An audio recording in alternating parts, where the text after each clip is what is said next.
ಓಂ ನಮೋ ವೆಂಕಟೇಶಾಯ. ಅಲ್ಲಿ ಬೆಟ್ಟದ ಮೇಲೆ ಇರ್ತಕ್ಕಂಥ ಗೋದರ್ಭ ಅಂತ ಏನೋ ಒಂದು ರಿಸರ್ವೈರ್ ಇದೆ. ಅದೇ ರಿಸರ್ವೈರ್ ಇಂದಾನೆ ಬೆಟ್ಟದ ಮೇಲೆ ಎಲ್ಲಾ ಕಡೆ ನೀರು ಸರಬರಾಜು ಆಗ್ತಾ ಇದ್ದಿತ್ತು. ಅಕ್ಟೋಬರ್ ತಿಂಗಳಷ್ಟೊತ್ತಿಗೆ ನೀರ್ ಖಾಲಿ ಆಗ್ತಾ ಬಂದ್ಬಿಡುತ್ತೆ. ಯಾರು ಭಕ್ತಾದಿಗಳು ಬರಕ್ಕಾಗಲ್ಲ, ದೇವಸ್ಥಾನ ಮುಚ್ಚಬೇಕಾಗತ್ತೆ ಅಂತ. ನವೆಂಬರ್ 7ನೇ ತಾರೀಕು 1979 ಇಸ್ವಿ. ಪ್ರತಿದಿನ ರಾತ್ರಿ ಭಗವಂತನಿಗೆ ಏಕಾಂತ ಸೇವೆ ಆದ್ಮೇಲೆ 4 ಗಂಟೆಗಳ ಕಾಲ ದೇವಸ್ಥಾನದ ಬಾಗಿಲನ್ನ ಮುಚ್ತಾರೆ. ಮತ್ತೆ ಬೆಳಗ್ಗೆ ಸುಪ್ರಭಾತ ಸೇವೆಗೆ ಭಗವಂತನ ದೇವಸ್ಥಾನ ಅಲ್ಲಿ ಓಪನ್ ಆಗ್ತಕ್ಕಂಥದ್ದು. ಮಧ್ಯರಾತ್ರಿ 1-1:30 ದೇವಸ್ಥಾನದ ಎಲ್ಲಾ ಬಾಗಿಲುಗಳು, ದೇವಸ್ಥಾನ ಎಲ್ಲ ಕ್ಲೋಸ್ ಆಗಿದೆ. ಜೋರಾಗಿ ಗಂಟೆಗಳು ಹೊಡ್ಕೊಳಕ್ ಶುರು ಆಗುತ್ತೆ. ಮೇಲ್ಗಡೆ ಯಾರೇ ಮಲಗಿದ್ರಲ್ಲ ಪ್ರತಿಯೊಬ್ರು ಎದ್ದು ಬಿಡ್ತಾರೆ. ಎಲ್ಲ ಮುಖ ನೋಡ್ಕೊಂತ ಇದ್ದಾರೆ. ಆಮೇಲೆ ಗಂಟೆ ಸದ್ ನಿಲ್ಲುತ್ತೆ. ಮಾತಾಡ್ಕೊಂತ ಪ್ರಸಾದವ್ರು ಕೇಳ್ತಾರೆ, ಒಳಗೆ ಯಾರಾದ್ರೂ ಇದಾರ ಅಂತ. ಇಲ್ಲ, ಯಾರು ಇರಕ್ ಸಾಧ್ಯನೇ ಇಲ್ಲ. 3 ದಿನ ಜಪ ಮುಂದಿತ್ತು. 9 ಗಂಟೆಗೆ ಸುಡೋ ಬಿಸಿಲು. ಪ್ರಸಾದವ್ರು ಆಕಾಶ ನೋಡ್ತಾರೆ. ಒಂದ್ಸಾರಿ ಒಂದು ಮೋಡ ಇಲ್ಲ. ನವೆಂಬರ್ ತಿಂಗಳದು ಅಷ್ಟೇ. ಏನೋ ನಂಗೆ ಹಣೆ ಬರಹ ಇದು ಮೋಸ್ಟ್ಲಿ ಇದಾಗಿಲ್ಲ ಅಂತಂದು ಕೆಲವು ದೇವಸ್ಥಾನದ ಒಳಗೆ ಹೋಗ್ಬೇಕು ಅಂತ ಇನ್ನೇನು ಹೋಗ್ತಿರ್ತಾರೆ. ಶುರು ಆಗುತ್ತೆ ಮಳೆ ಮಳೆ ಮಳೆ ಮಳೆ ಮಳೆ ಮಳೆ. ಎಂತ ಮಳೆ ಬೀಳತ್ತೆ ಅಂದ್ರೆ ಇಮ್ಯಾಜಿನ್ ಮಾಡ್ಕೊಳ್ಳಿ. ದೇವಸ್ಥಾನದ ಮುಂದೆ ಇವರು ವರ್ಣ ಜಪ ಮಾಡಿದ್ರಲ್ಲ, ಅವರಿಗೆ ದೇವಸ್ಥಾನದ ಒಳಗ್ ಕೂಡ ಹೋಗಕ್ಕಾಗಲ್ಲ, ಅಷ್ಟು ಜೋರಾಗಿ ಮಳೆ ಬರಕ್ ಶುರು ಆಗತ್ತೆ. ಆ 3 ದಿನದಲ್ಲಿ ಆ ರಿಸರ್ವ್ ತುಂಬೋಗತ್ತೆ. ಈ ಮಳೆ ಬರೋದು ಬರೀ ಆ ತಿರುಮಲ ಬೆಟ್ಟದಲ್ಲಿ ಮಾತ್ರ. ಅದೇ ಗ್ರಾಮದಲ್ಲಿ ಒಂದು ಅದ್ಭುತ ನಡೆಯುತ್ತೆ. ಒಂದು ಹೆಣ್ಮಗಳು, ಆ ಹೆಣ್ಮಗಳ ಹೆಸರು ಪಲ್ಲವಿ ಅಂತ. ನಿಜವಾಗ್ಲೂ ಆ ಹೆಣ್ಮಗಳ ಕನಸಲ್ಲಿ ಭಗವಂತ ಬಂದು ಹೇಳ್ತಾನೆ, ಇವತ್ತು ನನಗೆ ಗಂಧ ಹಚ್ಚೋದನ್ನ ಮರ್ತಿದ್ದಾರೆ, ಬಂದು ನನಗೆ ಗಂಧ ಹಚ್ಚಮ್ಮ ಅಂತ. ಅವಳು ಎದ್ದು ಕನಸಿಂದ ಎದ್ದು ನೋಡ್ತಾಳೆ. ನಿಜವಾಗ್ಲೂ ಆಕ್ಚುಲಿ ಭಗವಂತ ಕನಸಲ್ಲಿ ಬಂದಿರ್ತಾನೆ. ಸೀದಾ ಕರ್ಕೊಂಡೋಗಿ ದೇವಸ್ಥಾನದ ಹತ್ರ ಟ್ರ್ಯಾಕ್ಟರ್ ನಿಲ್ಸತ್ತೆ. ಆಕೆ ಅಲ್ಲಿಂದ ಇಳಿತಾಳೆ. ಆಶ್ಚರ್ಯ ಅಂದ್ರೆ ಅದಷ್ಟೇ ದೇವಸ್ಥಾನದ ಬಾಗಿಲು ಓಪನ್ ಆಗತ್ತೆ. ಗರ್ಭಗುಡಿ ಬಾಗಿಲು ಕೂಡ ಓಪನ್ ಆಗುತ್ತೆ. ಭಗವಂತನ ಗಂಧ ಹಚ್ಚಿ ವಾಪಸ್ ಬರ್ತಾಳೆ. ಡೋರ್ ಕ್ಲೋಸ್ ಆಗುತ್ತೆ.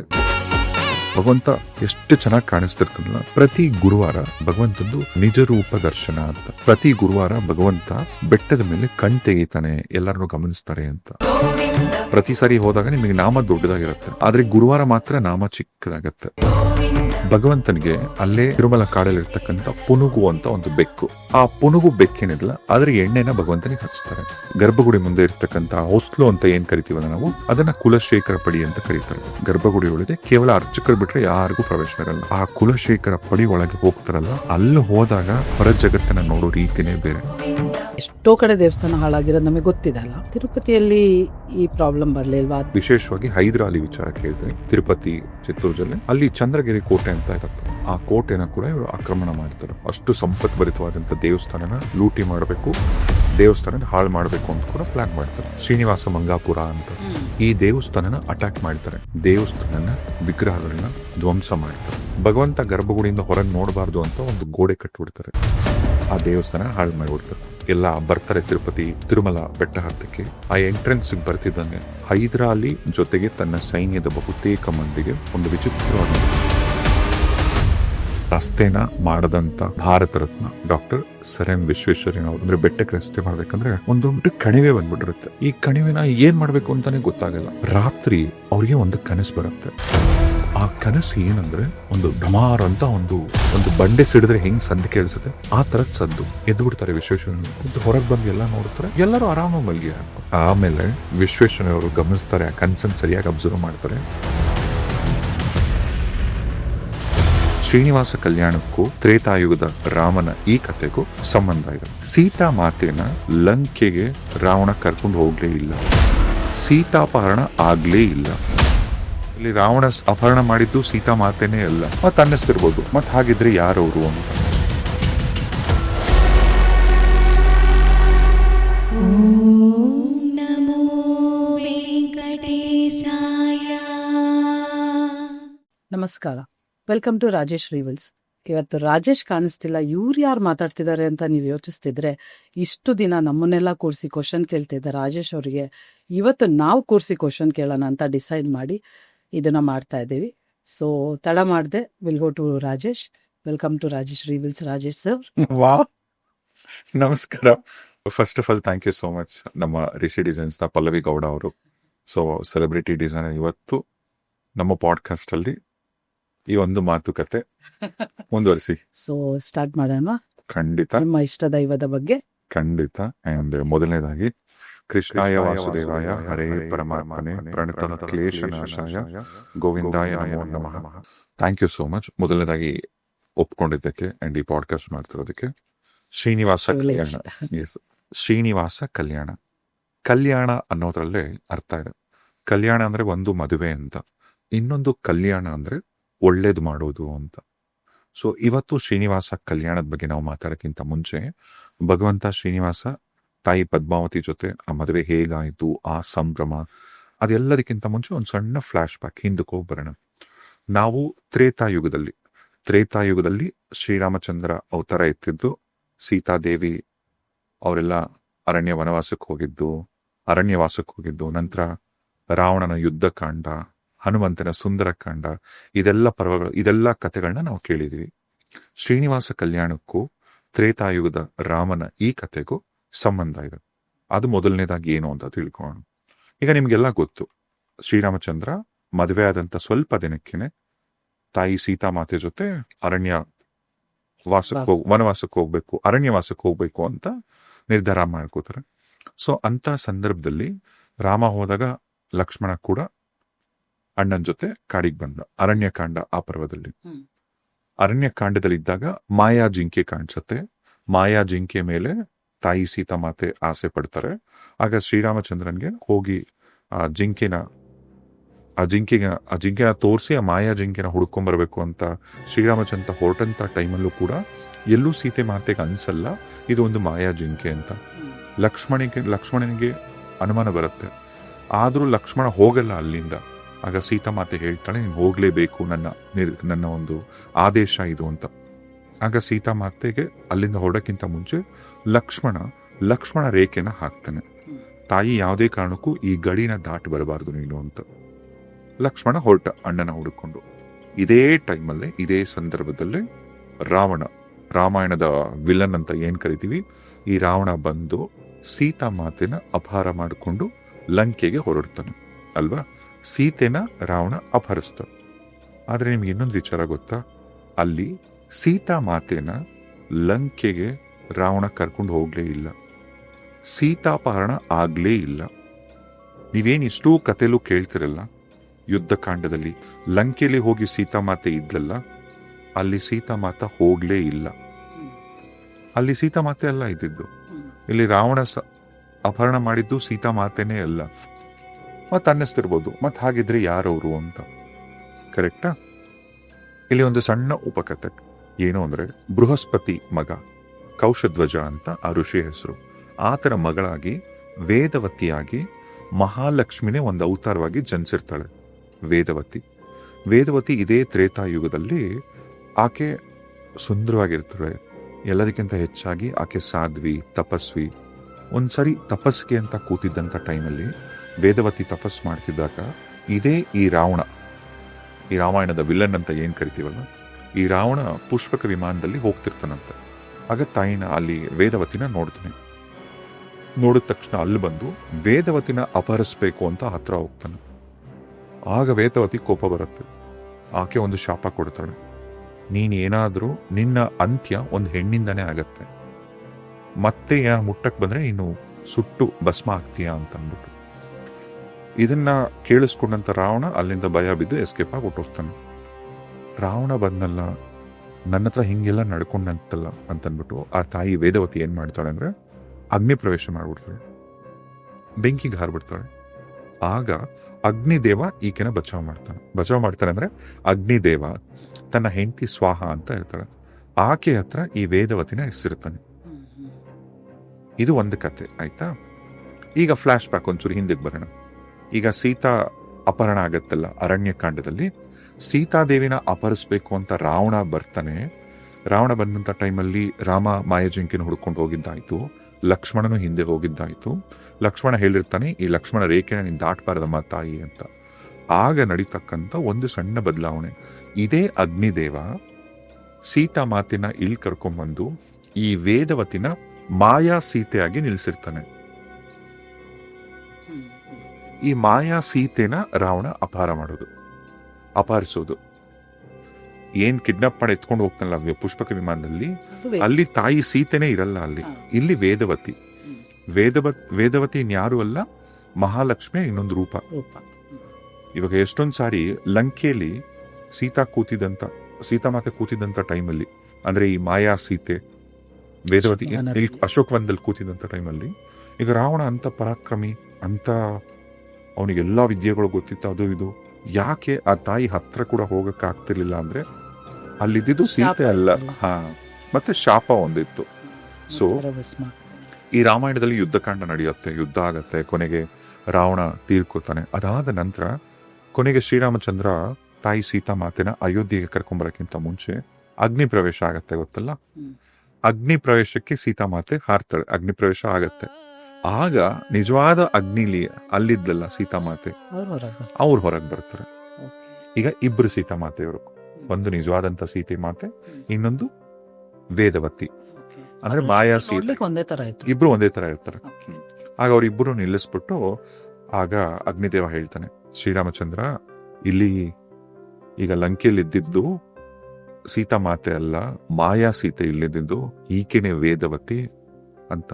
ಶ್ರೀರಾಮಚಂದ್ರನಿಗೆ ಖುಷಿ ಆಗತ್ತೆ, ಅಯ್ಯೋ ನನ್ನ ಹೆಂಡತಿ ಬದಲಾಗಿ ನೀ ಅಲ್ಲಿ ಹೋಗಿ ಇಷ್ಟೆಲ್ಲ ತ್ಯಾಗ ಮಾಡೋದಲ್ಲ ಅಂತ ಅಂದ್ಬಿಟ್ಟು. ಆಗ ಅದೇ ಅಗ್ನಿದೇವ ಹೇಳ್ತಾನೆ, ಹೇಗಿದ್ರು ನಿನ್ ಹಿಂದೆ ಅಂದ್ರೆ ಇಷ್ಟೆಲ್ಲ ಆಕೆ ಕಷ್ಟಪಟ್ಟಿದ್ದಾಳೆ, ದಯವಿಟ್ಟು ಈಕಿನ ಮದುವೆ ಆಗು ಅಂತ. ಆಗ ಶ್ರೀರಾಮಚಂದ್ರ ಹೇಳ್ತಾನೆ, ಇಲ್ಲ, ತ್ರೇತಾಯುಗದಲ್ಲಿ ನನ್ನ ಈ ರಾಮನ ಅವತಾರದಲ್ಲಿ ನಾನು ಏಕಪತ್ನಿ ವ್ರತಸ್ಥ, ಇನ್ನೊಂದು ಹೆಣ್ಣಿನ ಬಗ್ಗೆ ನಾನು ಆತರ ಯೋಚನೆ ಕೂಡ ಮಾಡಲ್ಲ.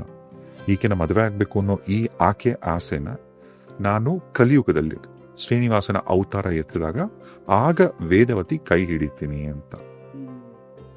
ಈಗ ಕನೆಕ್ಷನ್ ಸಿಗ್ತಾ ನಿಮಗೆ? ಓಕೆ. ಈಗ ನಿಜವಾದಂತ ಶ್ರೀನಿವಾಸ ಕಲ್ಯಾಣ ಹೇಗಾಯ್ತು, ಶ್ರೀನಿವಾಸ ಭಗವಂತ ಭೂಮಿಗೆ ಹೇಗ್ ಬಂದ ಅಂತ ತಿಳ್ಕೋಣ.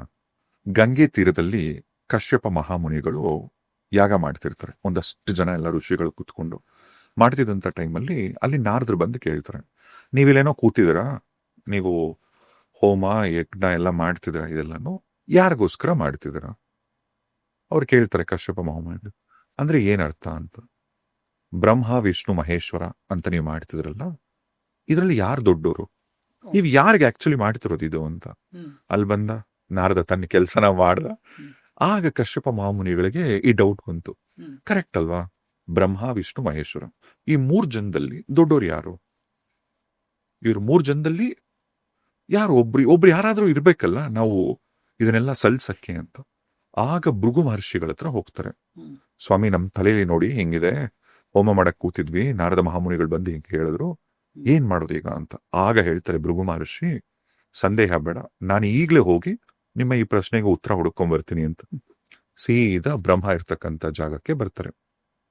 ಬ್ರಹ್ಮ ಇರ್ತಕ್ಕಂಥ ಜಾಗದಲ್ಲಿ ಅಲ್ಲಿ ಬ್ರಹ್ಮ ಆಮೇಲೆ ತಾಯಿ ಸರಸ್ವತಿ ಜೊತೆ ಅವರಿಬ್ರು ಕೂಡ, ಅಲ್ಲಿ ಬ್ರಹ್ಮನ ಕೆಲ್ಸ ಅದೇ ಅಲ್ವಾ, ಈಗ ಸೃಷ್ಟಿ ಮಾಡ್ತಕ್ಕಂಥದ್ದು, ಜೊತೆಗೆ ತಾಯಿ ಜೊತೆ ಇದ್ದಂತ ಆ ಸಮಯದಲ್ಲಿ, ಆ ಏಕಾಂತ ಆ ಸಮಯದಲ್ಲಿ ಭೃಗು ಮಹರ್ಷಿಗಳ ಎಂಟ್ರಿ ಆಗಮನ ಆಗತ್ತೆ. ಬ್ರಹ್ಮ ಮತ್ತೆ ಸರಸ್ವತಿ ಆ ದೇವಿ ಇಬ್ರು ಕೂಡ ಗಮನಿಸಲ್ಲ ಭೃಗು ಮಹರ್ಷಿಗಳಿಗೆ, ಬ್ರಹ್ಮ ಅಂತ ನಮಸ್ಕಾರ ಮಾಡ್ತಾರೆ. ಅವರು ಗಮನಿಸೋದೇ ಇಲ್ಲ, ಕೋಪ ಬಂದ್ಬಿಡತ್ತೆ. 1 ಸರಿ 2 ಸರಿ 3ನೇ ಸರಿ ಕೋಪ ಬಂತು ತಕ್ಷಣ, ಅವಾಗೆಲ್ಲ ಹಂಗೆ ಅಲ್ವಾ, ಕೋಪ ಬಂದ್ರೆ ಶಾಪ ಕೊಟ್ರು. ಭೃಗು ಮಹರ್ಷಿದು ಒಂದು ಶಾಪ ಆಗತ್ತೆ ಬ್ರಹ್ಮನಿಗೆ, ಏನು ಅಂದ್ರೆ ನಿನಗೆ ಭೂಲೋಕದಲ್ಲಿ ಪೂಜೆನೇ ಇಲ್ದಂಗಾಗ್ಲಿ ಅಂತ. ಆ ಒಂದು ಕಾರಣಕ್ಕೆ ಇವತ್ತಿಗೂ ಭೂಲೋಕದಲ್ಲಿ ಎಲ್ಲೂ ಕೂಡ ಬ್ರಹ್ಮನಿಗೆ ಪೂಜೆ ಮಾಡಲ್ಲ, ಬ್ರಹ್ಮನಿಗೆ ಒಂದು ದೇವಸ್ಥಾನ ಅಂತಾನೆ ಇಲ್ಲ. ಅಲ್ಲಿ ಮುಗೀತು, ಬ್ರಹ್ಮ ಮುಗೀತು. ನೆಕ್ಸ್ಟ್ ಬಂದ್ರು ಕೈಲಾಸಕ್ಕೆ. ಕೈಲಾಸದಲ್ಲಿ ಶಿವ ಪಾರ್ವತಿ ಇಬ್ರು ಅಲ್ಲಿ ನರ್ತನ ಮಾಡ್ತಾ ಇದ್ರು. ಶಿವ ಅಂತ ನಮಸ್ಕಾರ ಮಾಡ್ದ ಇವರು ಭೃಗು ಮಹರ್ಷಿ. ಶಿವ ತಲೆ ಕೆಡಿಸ್ಕೊಂಡ್ಲಿಲ್ಲ, ಆರಾಮಾಗಿ ತಂಪಾಗಿ ಡಾನ್ಸ್ ಮಾಡ್ತಾನೆ ಇದ್ರು. ಮತ್ತೊಂದ್ಸಾರಿ ಪರಮಾತ್ಮ ಅಂತಂದ್ರು, ಕೇಳಿಸ್ಕೊಂಡಿಲ್ಲ. ಇನ್ನೊಂದ್ಸರಿ ಪರಮಾತ್ಮ ಅಂದ್ರು ಕೂಡ ಶಿವ ಪಾರ್ವತಿ ತಿರುಗಿ ನೋಡ್ಲಿಲ್ಲ. ತಕ್ಷಣ ಇವರಿಗೆ ಪಿತ್ತ ನೆತ್ತಿಗೆ ಇರುತ್ತೆ. ಭೃಗು ಮಹರ್ಷಿಗಳಿಗೆ ಒಂದ್ ಶಾಪ ಕೊಟ್ರು, ಈಗ ನಿನಗೆ ವಿಗ್ರಹದ ರೂಪದಲ್ಲಿ ಎಲ್ಲೂ ಕೂಡ ನಿನಗೆ ಪೂಜೆ ಆಗಲ್ಲ ನಿನಗೆ ಅಂತ ಅಂದ್ಬಿಟ್ಟು. ಅದಕ್ಕೆ ನಾವು ಪರಮಾತ್ಮನ ಪರಶಿವನ ನಾವು ಎಲ್ಲ ಕಡೆ ಲಿಂಗದ ರೂಪದಲ್ಲೇ ನಾವು ಪೂಜೆ ಮಾಡೋದು. ನೆಕ್ಸ್ಟ್ ಮುಗೀತು, ಬ್ರಹ್ಮಂಗ ಒಂದ್ ಶಾಪ ಆಯ್ತು, ಶಿವಂಗ ಒಂದ್ ಶಾಪ ಆಯ್ತು. ಸೀದಾ ನೆಕ್ಸ್ಟ್ ಬಂದಿದ್ದೆ ವೈಕುಂಠಕ್ಕೆ. Okay. ಈ ಋಷಿಗಳು ದೇವರಲ್ಲಿರೋ ತಾಳ್ಮೆನ ಪರೀಕ್ಷೆ ಮಾಡ್ಲಿಕ್ಕೆ ಬಂದಿದ್ದ ಅಥವಾ ಯಾರು ಶಕ್ತಿಶಾಲಿ ಅಂತ ನೋಡಕ್ ಬಂದಿದ್ದ? ನಾನು ನಿಮಗೆ ಫಸ್ಟೇ ಹೇಳ್ದೆ ಗೊತ್ತಾ, ಶ್ರೀನಿವಾಸ ಕಲ್ಯಾಣ ಅಂದ ತಕ್ಷಣ ಕಲ್ಯಾಣ ಅಂದ್ರೆ ಏನೋ ಒಳ್ಳೇದಾಗೋದಿರತ್ತೆ, ಭಗವಂತನ ಇನ್ನೊಂದು ನಾಟಕಕ್ಕೋಸ್ಕರ, ಇನ್ನೊಂದು ಅವತಾರ ತಾಳ್ಲಿಕ್ಕೋಸ್ಕರ. ಒಂದು ಭೃಗು ಮಹರ್ಷಿಗಳು ಕೈಲಾಸ ಮುಗೀತು, ಬ್ರಹ್ಮದೇವನ ಹತ್ರ ಮುಗೀತು, ಸೀದಾ ವೈಕುಂಠಕ್ಕೆ ಬಂದ್ರು. ಅಲ್ಲಿ ಯೋಗ ನಿದ್ರೆ ಮಾಡ್ತಿದ್ರು ಮಹಾವಿಷ್ಣು ಮಹಾಲಕ್ಷ್ಮಿ. ಯೋಗ ನಿದ್ರೆ ಅಂದ್ರೆ ಭಗವಂತನಿಗೆ ಎಲ್ಲ ಗೊತ್ತಿರತ್ತೆ, ನೆಕ್ಸ್ಟ್ ಏನ್ ನಡೆಯುತ್ತೆ ಎಲ್ಲ ಗೊತ್ತಿರತ್ತೆ, ಬಟ್ ಸ್ಟಿಲ್ ಪ್ರಿಟೆಂಡ್ ಮಾಡೋದು ಭಗವಂತ. ಆಗ ಮಹಾಲಕ್ಷ್ಮಿ ತಾಯಿ ಕಾಲುತ್ತಾ ಇದ್ರು, ಭಗವಂತ ಯೋಗ ನಿದ್ರೆಯಲ್ಲಿ ಮಲಗಿದ್ರು. ಅಲ್ಲಿ ಕೇಶವ ಅಂತ ಕರೆದ್ರು, ಸ್ವಾಮಿ ಕೇಳಿಸ್ಕೊಂಡ್ಲಿಲ್ಲ. ಆಮೇಲೆ ಜನಾರ್ದನ ಅಂದ್ರು, ಕೇಳಿಸ್ಕೊಂಡ್ಲಿಲ್ಲ. ಮಹಾವಿಷ್ಣು ಅಂದ್ರು, ಕೇಳಿಸ್ಕೊಂಡ್ಲಿಲ್ಲ. ಕೋಪ ಬಂತು ಭೃಗು ಮಹರ್ಷಿಗೆ. ಸೀದಾ ಬಂದಿದ್ದೆ ಮಹಾವಿಷ್ಣು ಮಲಗಿರ್ಬೇಕಾದ್ರೆ ಆತರ ಎದೆ ಈ ವೃಕ್ಷಸ್ಥಳ ಏನಿತ್ತು ಅಲ್ಲಿಗೆ ಒದ್ದು ಬಿಡ್ತಾರೆ ಭೃಗು ಮಹರ್ಷಿ. ತಕ್ಷಣ ಕಣ್ಣು ಬಿಡ್ತಾರೆ ಮಹಾವಿಷ್ಣು. ಕಣ್ಣು ಬಿಟ್ಟಂತ ಭೃಗು ಮಹರ್ಷಿನ ನೋಡಿ, ಅಯ್ಯೋ ಸ್ವಾಮಿ ನಿಮ್ ಪಾದಕ್ಕೆ ನೋವಾಯ್ತಾ ಅಂತ ಹೋಗಿ ಇಳಿದು ಬಂದು ಪಾದನ ಮುಟ್ಟಿ ನಮಸ್ಕರಿಸ್ತಾರೆ. ಅದೇ ಟೈಮಲ್ಲಿ ಪಾದದ ಕೆಳಗಡೆ ಆ ಭೃಗು ಮಹರ್ಷಿ ಒಂದು ಕಣ್ಣಿರತ್ತೆ, ಆ ಕಣ್ಣನ್ನ ತಿವಿತಾರೆ.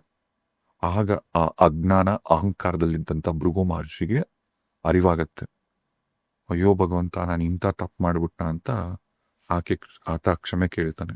ಆಗ ಭಗವಂತನಿಗೆ ಗೊತ್ತಲ್ಲ, ಈತನ ಮುಖಾಂತರ ಇಲ್ಲೇನೋ ಇನ್ನೊಂದು ನಾಟಕ ಶುರು ಆಗತ್ತೆ ಅಂತ. ಇದೆಲ್ಲ ಒಂದ್ ಕಡೆ ನಡೀತಿದ್ದಾಗ ತಾಯಿ ಮಹಾಲಕ್ಷ್ಮಿ ಗಮನಿಸ್ತಾಳೆ, ನನ್ನ ಗಂಡ ಇಡೀ ವಿಶ್ವಕ್ಕೆ ಒಡೆಯ, ನನ್ನ ಜನಾರ್ದನ, ನನ್ನ ಭಗವಂತ ಅಂದ್ರೆ ನಮ್ಮನೆಯವ್ರು ಹೋಗ್ಬಿಟ್ಟು ಆತನ ಪಾದ ಮುಟ್ಟೋದೇನು ಅಂತನ್ಬಿಟ್ಟು ತಕ್ಷಣ ಲಕ್ಷ್ಮಿ ಕೋಪ ಬರುತ್ತೆ. ಏನು ಮಾತಾಡಲ್ಲ, ಸೀದಾ ಕೈಲಾಸ ಬಿಟ್ಟು ಲಕ್ಷ್ಮಿ ಭೂಮಿಗೆ ಬರುತ್ತೆ. ವೈಕುಂಠ ಬಿಟ್ಟು ಸೀದಾ ಲಕ್ಷ್ಮಿ ಭೂಮಿಗೆ ಬರ್ತಾಳೆ. ಪ್ಲಸ್ ಅವಳು ಇರೋ ಜಾಗಕ್ಕೆ ಒದ್ದಿರೋದು ಅನ್ನೋದೊಂದು ಪಾಯಿಂಟ್. ಅದು ಒಂದು ಮೇಯ್ನು ಮಹಾಲಕ್ಷ್ಮಿಗೆ ತಡ್ಕೊಳಕ್ಕಾಗಲ್ಲ. ಏನು ಅಂದ್ರೆ ನನ್ನ ವೃಕ್ಷಸ್ಥಳ ಅಂದ್ರೆ ನಾನು ಇರ್ತಕ್ಕಂಥ ಆ ಸ್ಥಳದಲ್ಲಿ ಆ ಭೃಗು ಮಹರ್ಷಿ ಒದ್ದಿದ್ದು ತಗೊಳಕ್ಕಾಗಲ್ಲ ಅವಮಾನನ. ಸೀದಾ ಮಹಾಲಕ್ಷ್ಮಿ ವೈಕುಂಠನ ಬಿಟ್ಟು ಭೂಮಿಗೆ ಬಂದು ತಪಸ್ಸಿಗೆ ಕೂತ್ಬಿಡ್ತಾಳೆ. ಒಂದು ಕತೆ ಪ್ರಕಾರ ಮಹಾಲಕ್ಷ್ಮಿ ಬಂದು ತಪಸ್ ಮಾಡ್ತಿರ್ತಾರಲ್ಲ, ಆಗ ನೆಕ್ಸ್ಟು ಲಕ್ಷ್ಮಿ ವೈಕುಂಠನ ಬಿಟ್ಟು ಹೊರಟ ನಂತರ ಲಕ್ಷ್ಮಿನ ಹುಡುಕೊಂಡು ಶ್ರೀನಿವಾಸ ಭೂಮಿಗೆ ಬರ್ತಾನೆ. ಲಕ್ಷ್ಮಿ ಎಲ್ಲಿದ್ದಾಳೆ ಗೊತ್ತಿಲ್ಲ, ಎಲ್ಲೋ ತಪಸ್ಸು ಕೂತಿದ್ದಾಳೆ, ಎಲ್ಲಿ ಕೂತಿದ್ದಾಳೆ ಅಂತ ಗೊತ್ತಿಲ್ಲ. ಭೂಮಿಗೆ ಬಂದ ತಕ್ಷಣ ಲಕ್ಷ್ಮಿ ಸಿಗೋದು ಆ ಸುಮಾರು ಏನ್ ಡ್ಯೂರೇಷನ್ ಇರುತ್ತಲ್ಲ 12 ವರ್ಷಗಳ ಕಾಲ ಬೇಕಾಗತ್ತೆ. ಅಂದ್ರೆ ಇದೆಲ್ಲ ಪ್ರೋಸೆಸ್ ನಡೆಯೋಕೆ. ಭೂಮಿಗೆ ಬಂದ ಶ್ರೀನಿವಾಸ ಬಂದ ತಕ್ಷಣ ಭಗವಂತನಿಗೂ ನಮ್ ತರ ಹಸುವಾಗಕ್ಕೆಲ್ಲ ಶುರು ಆಯಿತು. ಅವಾಗ ಅಲ್ಲಿ ವೆಂಕಟಾಚಲ ಪರ್ವತ ಏನಿದೆ, ಪರ್ವತದಲ್ಲಿ ಅಲ್ಲಿ ಹುಣಸೆ ಮರದ ಕೆಳಗಡೆ ಒಂದು ಹುತ್ತ ಇರುತ್ತೆ. ಆ ಹುತ್ತದಲ್ಲಿ ಕೂತ್ಕೊಂಡು ಭಗವಂತ ಧ್ಯಾನ ಅಂದ್ರೆ ಮಹಾಲಕ್ಷ್ಮಿನ ಬಿಟ್ಟಂತ ಆ ನೋವೇನಿರುತ್ತಲ್ಲ ಅದರಲ್ಲಿ ಅಲ್ಲೇ ಕೂತ್ಕೊಂಡ, ಆ ನೋವಲ್ಲೇ ಅಲ್ಲೇ ಕೂತಿದ್ದ. ಭಗವಂತನಿಗೂ ಹಸುವಾಗಕ್ಕೆಲ್ಲ ಶುರು ಆಯಿತು. ಇದೇ ಸಂದರ್ಭದಲ್ಲಿ ಮೇಲಿಂದ ಎಲ್ಲ ಗಮನಿಸ್ತಿದ್ದಂತ ಮಹೇಶ್ವರ ಬ್ರಹ್ಮ, ಶಿವ ಮತ್ತೆ ಬ್ರಹ್ಮ ಏನಿದ್ರು ಇವರಿಬ್ರು ಹಸುವಿನ ಅವತಾರನ ತಾಳಿ ಭೂಮಿಗೆ ಬರ್ತಾರೆ. ಹಸುವಾಗಿ ಬ್ರಹ್ಮ, ಕರುವಾಗಿ ಶಿವ, ಇವರು ಭೂಮಿಗೆ ಬಂದ್ರು. ಇವ್ರು ಭೂಮಿಗೆ ಬಂದ ತಕ್ಷಣ ಇದನ್ನ ಈ ಹಸು ಮತ್ತೆ ಕರುನ ತಗೋ ನಾರದ ಮಹಾಮುನಿಗಳು ಬಂದ್ಬಿಟ್ಟು ಅಲ್ಲೇ ಇರ್ತಕ್ಕಂಥ ಚೋಳರಾಜನ್ಗೆ ಇದನ್ನ ಸಮರ್ಪಿಸ್ತಾರೆ, ಕೊಡ್ತಾರೆ. ಇದು ದೈವಿಕ ಹಸು, ಇದನ್ನ ಚೆನ್ನಾಗಿ ನೋಡ್ಕೋ ಅಂತನ್ಬಿಟ್ಟು. ಆ ಚೋಳನ ರಾಜನ್ ಖುಷಿ ಆಗ್ಬಿಡತ್ತೆ. ಆತ ಈ ಹಸುನ ಮತ್ತೆ ಕರುನ ಇಬ್ಬರನ್ನು ಅಲ್ಲೇ ಇರ್ತಕ್ಕಂಥ ಗೊಲ್ಲರ ಮುಖಾಂತರ ಹೋಗಿ ಕಾಡಿ ಕಳಿಸ್ತಿರ್ತಾರೆ. ಆ ವೆಂಕಟಗಿರಿ ಬೆಟ್ಟಕ್ಕೆ ಹೋಗಿ ಹುಲ್ಲು ಎಲ್ಲ ತಿಂದು ಬಂದು ಒಳ್ಳೆ ಹಾಲು ಕೊಡ್ಲಿ ಅಂತ. ಇನ್ ಹೇಳ್ಬೇಕಾ, ಹೇಳಿ ಕೇಳಿ ಮಹೇಶ್ವರ ಬ್ರಹ್ಮ ಅವ್ರು ಬಂದಿದ್ದ ಪರ್ಪಸ್ ಏನು, ಶ್ರೀನಿವಾಸನ ಹಸುವಿನ ಇಕ್ಸಕ್ಕೆ. ಸೀದಾ ಕಾಡಿಗೆ ಹೋಗೋದು, ಅಲ್ಲಿ ಹುಣಸೆ ಮರದ ಕೆಳಗಡೆ ಒಂದು ಹುತ್ತ ಇತ್ತಲ್ಲ, ಆ ಹುತ್ತದ ಕೆಳಗಡೆ ಶ್ರೀನಿವಾಸ ಇದ್ದಿದ್ದು. ಆ ಹಸು ಕರೆ ಅಲ್ಲಿಗೆ ಹೋಗೋದು, ಹಸು ಹೋಗಿ ಪ್ರತಿದಿನ ಶ್ರೀನಿವಾಸನಿಗೆ ಹಾಲು ಕೊಡ್ತಿರೋದು. ಶ್ರೀನಿವಾಸ ಆ ಹಸು ಬರೋಕ್ಕೋಸ್ಕರ ಕಾಯ್ತಿದ್ದ. ಬಂದು ಆ ಗೋಮಾತೆ ಬಂದು ಹಾಲು ಕೊಟ್ಟು ಹಸುನಿಕ್ಸ್ ಹೋಗ್ತಿರ್ಲಿ. ಪ್ರತಿದಿನ ಕಾಡಿಗೆ ಹೋಗುತ್ತೆ ಈ ಹಸುಗಳು. ಏನು ಅಂದ್ರೆ ಈ ಹಸು ಕರು ಎರಡು ಹೋಗತ್ತೆ. ಮನೆಗೆ ಬಂದ್ಮೇಲೆ ಏನಿದು ಹಾಲು ಕೊಡ್ತಿಲ್ಲ ಅನ್ಬಿಟ್ಟು ಈ ಚೋಳನ ಹೆಂಡತಿಗೆ ಅನುಮಾನ ಬರುತ್ತೆ. ಒಂದಿನ ಗೊಲ್ಲನಿಗೆ ಹೇಳಿ ಕಳಿಸ್ತಾಳೆ ಹಿಂಗಂತ, ಏನ್ ಮಾಡ್ತಿದೆ ಕರೆಕ್ಟಾಗಿ ಗಮನಿಸು ಅಂತ. ಕಾಡಿಗೆ ಹೋದು ನೋಡಿದಾಗ ಅಲ್ಲಿ ಶ್ರೀನಿವಾಸ ಹುತ್ತದಲ್ಲಿ ಹಾಲು ಒಂದು ಹುತ್ತದ ಹತ್ರ ಹೋಗ್ಬಿಟ್ಟು ಹಾಲು ಕೊಡ್ತಿರೋದನ್ನ ಗಮನಿಸ್ತಾನೆ. ಕೋಪ ಬಂದ್ಬಿಡುತ್ತೆ ಈ ಗೊಲ್ಲನಿಗೆ. ಅಲ್ಲೇ ಇರ್ತಕ್ಕಂಥ ಒಂದು ಕೋಲು, ಒಂದು ಹರಿತವಾದಂತ ಆಯುಧ ತಗೊಂಡು ಹಸು ಹೊಡಿತಾನೆ. ಅದು ಹೋಗ್ಬಿಟ್ಟು ಶ್ರೀನಿವಾಸನ ಹಣೆಗೆ ಬೀಳುತ್ತೆ. ತಕ್ಷಣ ಶ್ರೀನಿವಾಸಂಗೆ ಎದ್ದು ಅಲ್ಲಿ ಶ್ರೀನಿವಾಸ ಶಾಪ ಕೊಡ್ತಾನ ಅವರಿಗೆ, ಏನಂತಂದ್ರೆ ಪ್ರೇತವಾಗಿ ಹೋಗೋ ನೀನು ಅಂತ ಅನ್ಬೇಕು. ಅವಾಗ ದಯವಿಟ್ಟು ಕ್ಷಮಿಸಿ ಸ್ವಾಮಿ, ನಂಗೆ ಗೊತ್ತಿರಲಿಲ್ಲ ಹಿಂಗೆ ಅಂದಾಗ ಅವಾಗ ಶ್ರೀನಿವಾಸ ಮತ್ತೊಂದು ವರ ಕೂಡ ಕೊಡ್ತಾರೆ. ಇದೇ ಈ ಕಲಿಯುಗದಲ್ಲಿ ನನ್ನ ಕಲ್ಯಾಣ ನಡೆದಂತ ನಂತರದಲ್ಲಿ ನಾನು ಏನು ಶ್ರೀನಿವಾಸ ಅವತಾರ ಎಕ್ಸ್ತೇನಲ್ಲ, ಆಗ ನನ್ನ ಮೊದಲ ದರ್ಶನ ನಿನ್ನ ವಂಶಸ್ಥರಿಗೆ ಆಗಲಿ ಅಂತ. ಇವತ್ತು ತಿರುಪತಿಲಿ ದೇವಸ್ಥಾನದ ಬಾಗಿಲು ತೆಗೆಯೋದು ಭಗವಂತ ಮೊದಲು ನೋಡೋದು ಆ ವಂಶಸ್ಥರನ್ನೇ ಏನ್ ಪುಣ್ಯಾತ್ಮರಲ್ಲ ಅಲ್ವಾ. ಅದಾದ ನಂತರ ಅದೇ ವೆಂಕಟಾಚಲಿ ಬೆಟ್ಟದಲ್ಲೇ ವರಾಹಸ್ವಾಮಿ ದೇವಸ್ಥಾನ ಇರುತ್ತೆ. ವರಾಹಸ್ವಾಮಿ ವಿಷ್ಣುವಿನ ಇನ್ನೊಂದು ಅವತಾರ. ಆ ವರಾಹಸ್ವಾಮಿ ದೇವಸ್ಥಾನ ಆತ ಕೂಡ ಭಗವಂತ ಅಲ್ಲೇ ನಿಲ್ಸಿರ್ತಾನೆ. ಅದೇ ದೇವಸ್ಥಾನದಲ್ಲಿ ವಕುಳಾದೇವಿ ಅಂತ ವರಾಹಸ್ವಾಮಿ ಭಕ್ತೆ ಅದೇ ದೇವಸ್ಥಾನದಲ್ಲಿ ಇರ್ತಾಳೆ. ಅಲ್ಲಿಗೆ ಹೋಗ್ತಿದ್ದಂಗೆ ಶ್ರೀನಿವಾಸ ಹುಡುಕೊಂಡು ಅಲ್ಲಿ ವರಾಹಸ್ವಾಮಿ ದೇವಸ್ಥಾನಕ್ಕೆ ಹೋದಾಗ ಆಗ ವಕುಳಾದೇವಿ ಇಬ್ರು ಪರಿಚಯ ಆಗತ್ತೆ. ಅವಾಗ ವಕುಳಾದೇವಿಗೆಲ್ಲ ನೆನಪಾಗತ್ತೆ. ವಕುಳಾದೇವಿ ಇನ್ಯಾರೂ ಅಲ್ಲ, ಈ ಕಲಿಯುಗದಲ್ಲಿ ಆಕೆ ವರಾಹಸ್ವಾಮಿ ಭಕ್ತೆ, ಆದ್ರೆ ದ್ವಾಪರ ಯುಗದಲ್ಲಿ ಆಕೆ ಯಶೋದೆ, ಕೃಷ್ಣನ ಬೆಳೆಸಿದಂತ ತಾಯಿ. ಕೃಷ್ಣನ ಸ್ವಂತ ತಾಯಿ ದೇವಕಿ ಆದ್ರೂ ಕೂಡ ಕೃಷ್ಣನ ಬೆಳೆಸೋದು ಯಶೋದನೆ. ಅದಕ್ಕೆ ಕೃಷ್ಣ ಅಂತೆಲ್ಲ ನಾವು ಹೇಳಿದ್ರು ಯಶೋದೆ ಕೃಷ್ಣ ಅಂತಾನೆ ಸೇರಿಸ್ತೀವಿ. ಈ ಕೃಷ್ಣನಿಗೆ ಭಗವಂತನ ಎಲ್ಲಾ ರೂಪ ಬಾಲ್ಯದಲ್ಲೆಲ್ಲ ನೋಡಿದ್ಲು. ಆದ್ರೆ ಯಶೋದೆಗೆ ಒಂದು ಕೊರಗಿತ್ತು, ಆಕೆ ಕೃಷ್ಣ ಮತ್ತೆ ರುಕ್ಮಿಣಿ ಮದುವೆ ನೋಡಿರಲ್ಲ. ಕೃಷ್ಣ ಬೆಳೆದು ದೊಡ್ಡವನಾದ್ಮೇಲೆ ವಾಪಸ್ ಹೋಗ್ತಾರಲ್ಲ ಅವ್ರ ಮನೆಗೆ. ಕೃಷ್ಣ ಬಾಲ್ಯಾವಸ್ಥೆ ಮಾತ್ರ ಇಲ್ಲಿ ನಂದ ಮತ್ತೆ ಯಶೋದ ಅವ್ರ ಮನೇಲಿ ಇಲ್ಲಿದ್ದು, ಆಮೇಲೆ ಕೃಷ್ಣ ಹೊರಟ ನಂತರ ರುಕ್ಮಿಣಿ ಕೃಷ್ಣ ಮದುವೆ ನೋಡಿರಲ್ಲ. ಕೃಷ್ಣ ಕರ್ದಿರಲ್ವಾ? ನೋಡಿರಲ್ಲ ಅಲ್ಲ, ಅವಾಗ ಕರ್ದಿರಲ್ವಾ? ಅಲ್ಲ ಅದು ಇರ್ಬೋದೇನೋ, ಬಟ್ ಈಕೆ ಮಿಸ್ ಮಾಡ್ಕೊಂಡ್ರು. ಅವ್ರು ಹೋಗ್ದೇನೋ ಇರ್ಬೋದೇನೋ, ಅಥವಾ ಹೋಗಕ್ಕೆ ಆಗದಿರೋ ಪರಿಸ್ಥಿತಿ ಇರ್ಬೋದು. ಅದೊಂದು ಕೊರಗಿರುತ್ತೆ. ಆಮೇಲೆ ಅವಾಗ ದ್ವಾಪರ ಯುಗದಲ್ಲಿ ಯಶೋದೆ ಕೇಳಿರ್ತಾಳೆ ತಾಯಿಗೆ. ಯಶೋದನೆ ಕೃಷ್ಣ ಕೇಳಿರ್ತಾಳೆ, ಭಗವಂತ ನೀನ ಎಲ್ಲ ಲೀಲೆಗಳನ್ನ ನೋಡಿದೆ, ಆದ್ರೆ ನಿಂದು ಮತ್ತೆ ರುಕ್ಮಿಣಿ ಮದುವೆ ನಾನು ನೋಡ್ಲಿಲ್ಲ, ನನಗೆ ಅದೊಂದು ಕೊರಗಿದೆ, ದಯವಿಟ್ಟು ಹೇಗಾದ್ರೂ ಮಾಡಿ ಇದೊಂದು ಆಸೆನ ಪೂರೈಸು ಅಂತ. ಆಗ ಅಲ್ಲಿ ಶ್ರೀಕೃಷ್ಣ ಪರಮಾತ್ಮ ಕೊಟ್ಟಂತ ವರ, ಮುಂದಿನ ಕಲಿಯುಗದಲ್ಲಿ ನಾನು ಹುಟ್ತೀನಿ, ನಿನ್ನ ಕೈಯಲ್ಲಿ ನಿನ್ನ ಮುಖಾಂತರನೇ, ನಿನ್ನ ಮಧ್ಯವಸ್ತಿಕೆಯಲ್ಲಿ ತಾಯಿ ನಮ್ಮ ಮದುವೆ ನಡೆಯುತ್ತೆ ಅಂತ. ಅದೇ ಯಶೋದನೆ ವಕುಳಾದೇವಿಯಾಗಿ ಹುಟ್ಟೋದು. ಆಗ ವಕುಳಾದೇವಿ ಹೇಳ್ತಾಳೆ, ಸರಿ ಶ್ರೀನಿವಾಸ, ನಿನ್ ಮದ್ವೆ ಮಾಡುವಂತ ಪುಣ್ಯ ನಂದಪ್ಪ, ಸಂತೋಷ, ಹುಡುಗಿ ಯಾರು ಅಂತ. ಅವಾಗ ಭಗವಂತ ಹೇಳ್ತಾನೆ, ಶ್ರೀನಿವಾಸ ನನಗೋಸ್ಕರ ನನ್ನ ಆಕೆ ಹುಟ್ಟಿದಾಳೆ, ಅವಳೇನೆ ಪದ್ಮಾವತಿ. ಸೊ ರುಕ್ಮಿಣಿಯೇ ಪದ್ಮಾವತಿ ಇಲ್ಲ. ಅವಾಗ ಶ್ರೀನಿವಾಸನೇ ಹೇಳೋದು ಬಕುಳಾದೇವಿಗೆ, ನಾನು ಹಿಂದಿನ ನನ್ನ ತ್ರೇತಾಯುಗದ ಜನ್ಮದಲ್ಲಿ ಆ ಅವತಾರದಲ್ಲಿ ವೇದವತಿಗೆ ಮಾತು ಕೊಟ್ಟಿದ್ದೆ. ವೇದವತಿ ಮಾಯಾ ಸೀತೆ ಹೋಗಿ ಎಷ್ಟೆಲ್ಲ ಸಹಾಯ ಮಾಡಿದ್ಲು. ಆದ್ರೆ ವೇದವತಿ ಮದುವೆ ಆಗ್ತೀನಿ ಅಂದಾಗ ನಾನು ಮದುವೆ ಆಗಕ್ಕೆ ಆಗಿರಲಿಲ್ಲ, ಬಿಕಾಸ್ ನಾನು ಏಕಪತ್ನಿ ವ್ರತಸ್ಥ. ವೇದವತಿಗೆ ನಾನು ಹೇಳಿದ್ದೆ, ಇದೇ ಕಲಿಯುಗದಲ್ಲಿ ನಿನ್ನ ಮದುವೆ ಆಗ್ತೀನಿ ಅಂತಂದ್ಬಿಟ್ಟು. ಅದೇ ವೇದವತಿನೇ ಈ ಕಲಿಯುಗದಲ್ಲಿ ಆಕಾಶ ರಾಜನ ಮಗಳಾಗಿ ಪದ್ಮಾವತಿಯಾಗಿ ಹುಟ್ಟಿದಾಳೆ ಅಂತ. ಆಕಾಶ ರಾಜ ಅಂತ ರಾಜ, ಈ ರಾಜನ ಮಗಳಾಗಿ ಪದ್ಮಾವತಿ ಹುಟ್ಟಿರ್ತಾಳೆ. ಪದ್ಮಾವತಿ ಮಣ್ಣಲ್ಲಿ ಸಿಕ್ಕಿರ್ತಾಳೆ. ಆಕ್ಚುಲಿ ಪದ್ಮಾವತಿ ಅದರ ಅರ್ಥ ಏನು ಅಂದ್ರೆ ಬಂಗಾರದ ಲೋಟಸ್, ಕಮಲದಲ್ಲಿ ಸಿಕ್ಕಿರ್ತಕ್ಕಂಥವಳು, ಆದ್ರಿಂದ ಪದ್ಮಾವತಿ ಅಂತ ಹೆಸರು. ಅಂದ್ರೆ ಕಮಲದಲ್ಲಿ ಸಿಕ್ಕಿದ್ದ ಭೂಮಿಯಲ್ಲಿ ಸಿಕ್ಕಿರೋದು. ಕಮಲದಲ್ಲಿ ಆ ಭೂಮಿ ಒಳಗೆ ಏನ್ ಸಿಕ್ಕಿರಲ್ಲ, ಆದ್ರೆ ಆ ಬಾಕ್ಸ್ ಅಲ್ಲಿ ಏನ್ ಸಿಗ್ತಾಳೆ ಮಹಾತಾಯಿ, ಆ ಬಾಕ್ಸ್ ಒಳಗೇನೆ ಅದು ಬಂಗಾರದ ಲೋಟಸ್ ಆಗಿತ್ತಂತೆ, ಬಂಗಾರದ ಕಮಲ. ಹಾಗಾಗಿ ಪದ್ಮಾವತಿ ಅಂತ ಹೆಸರಿಡ್ತಾರೆ. ಈಗ ಆಕಾಶ ರಾಜನ್ ಮನೆಯಲ್ಲಿ ಪದ್ಮಾವತಿ ಇದ್ದಾಳೆ ಅಂತ ಗೊತ್ತಿದ್ದಾಯ್ತು.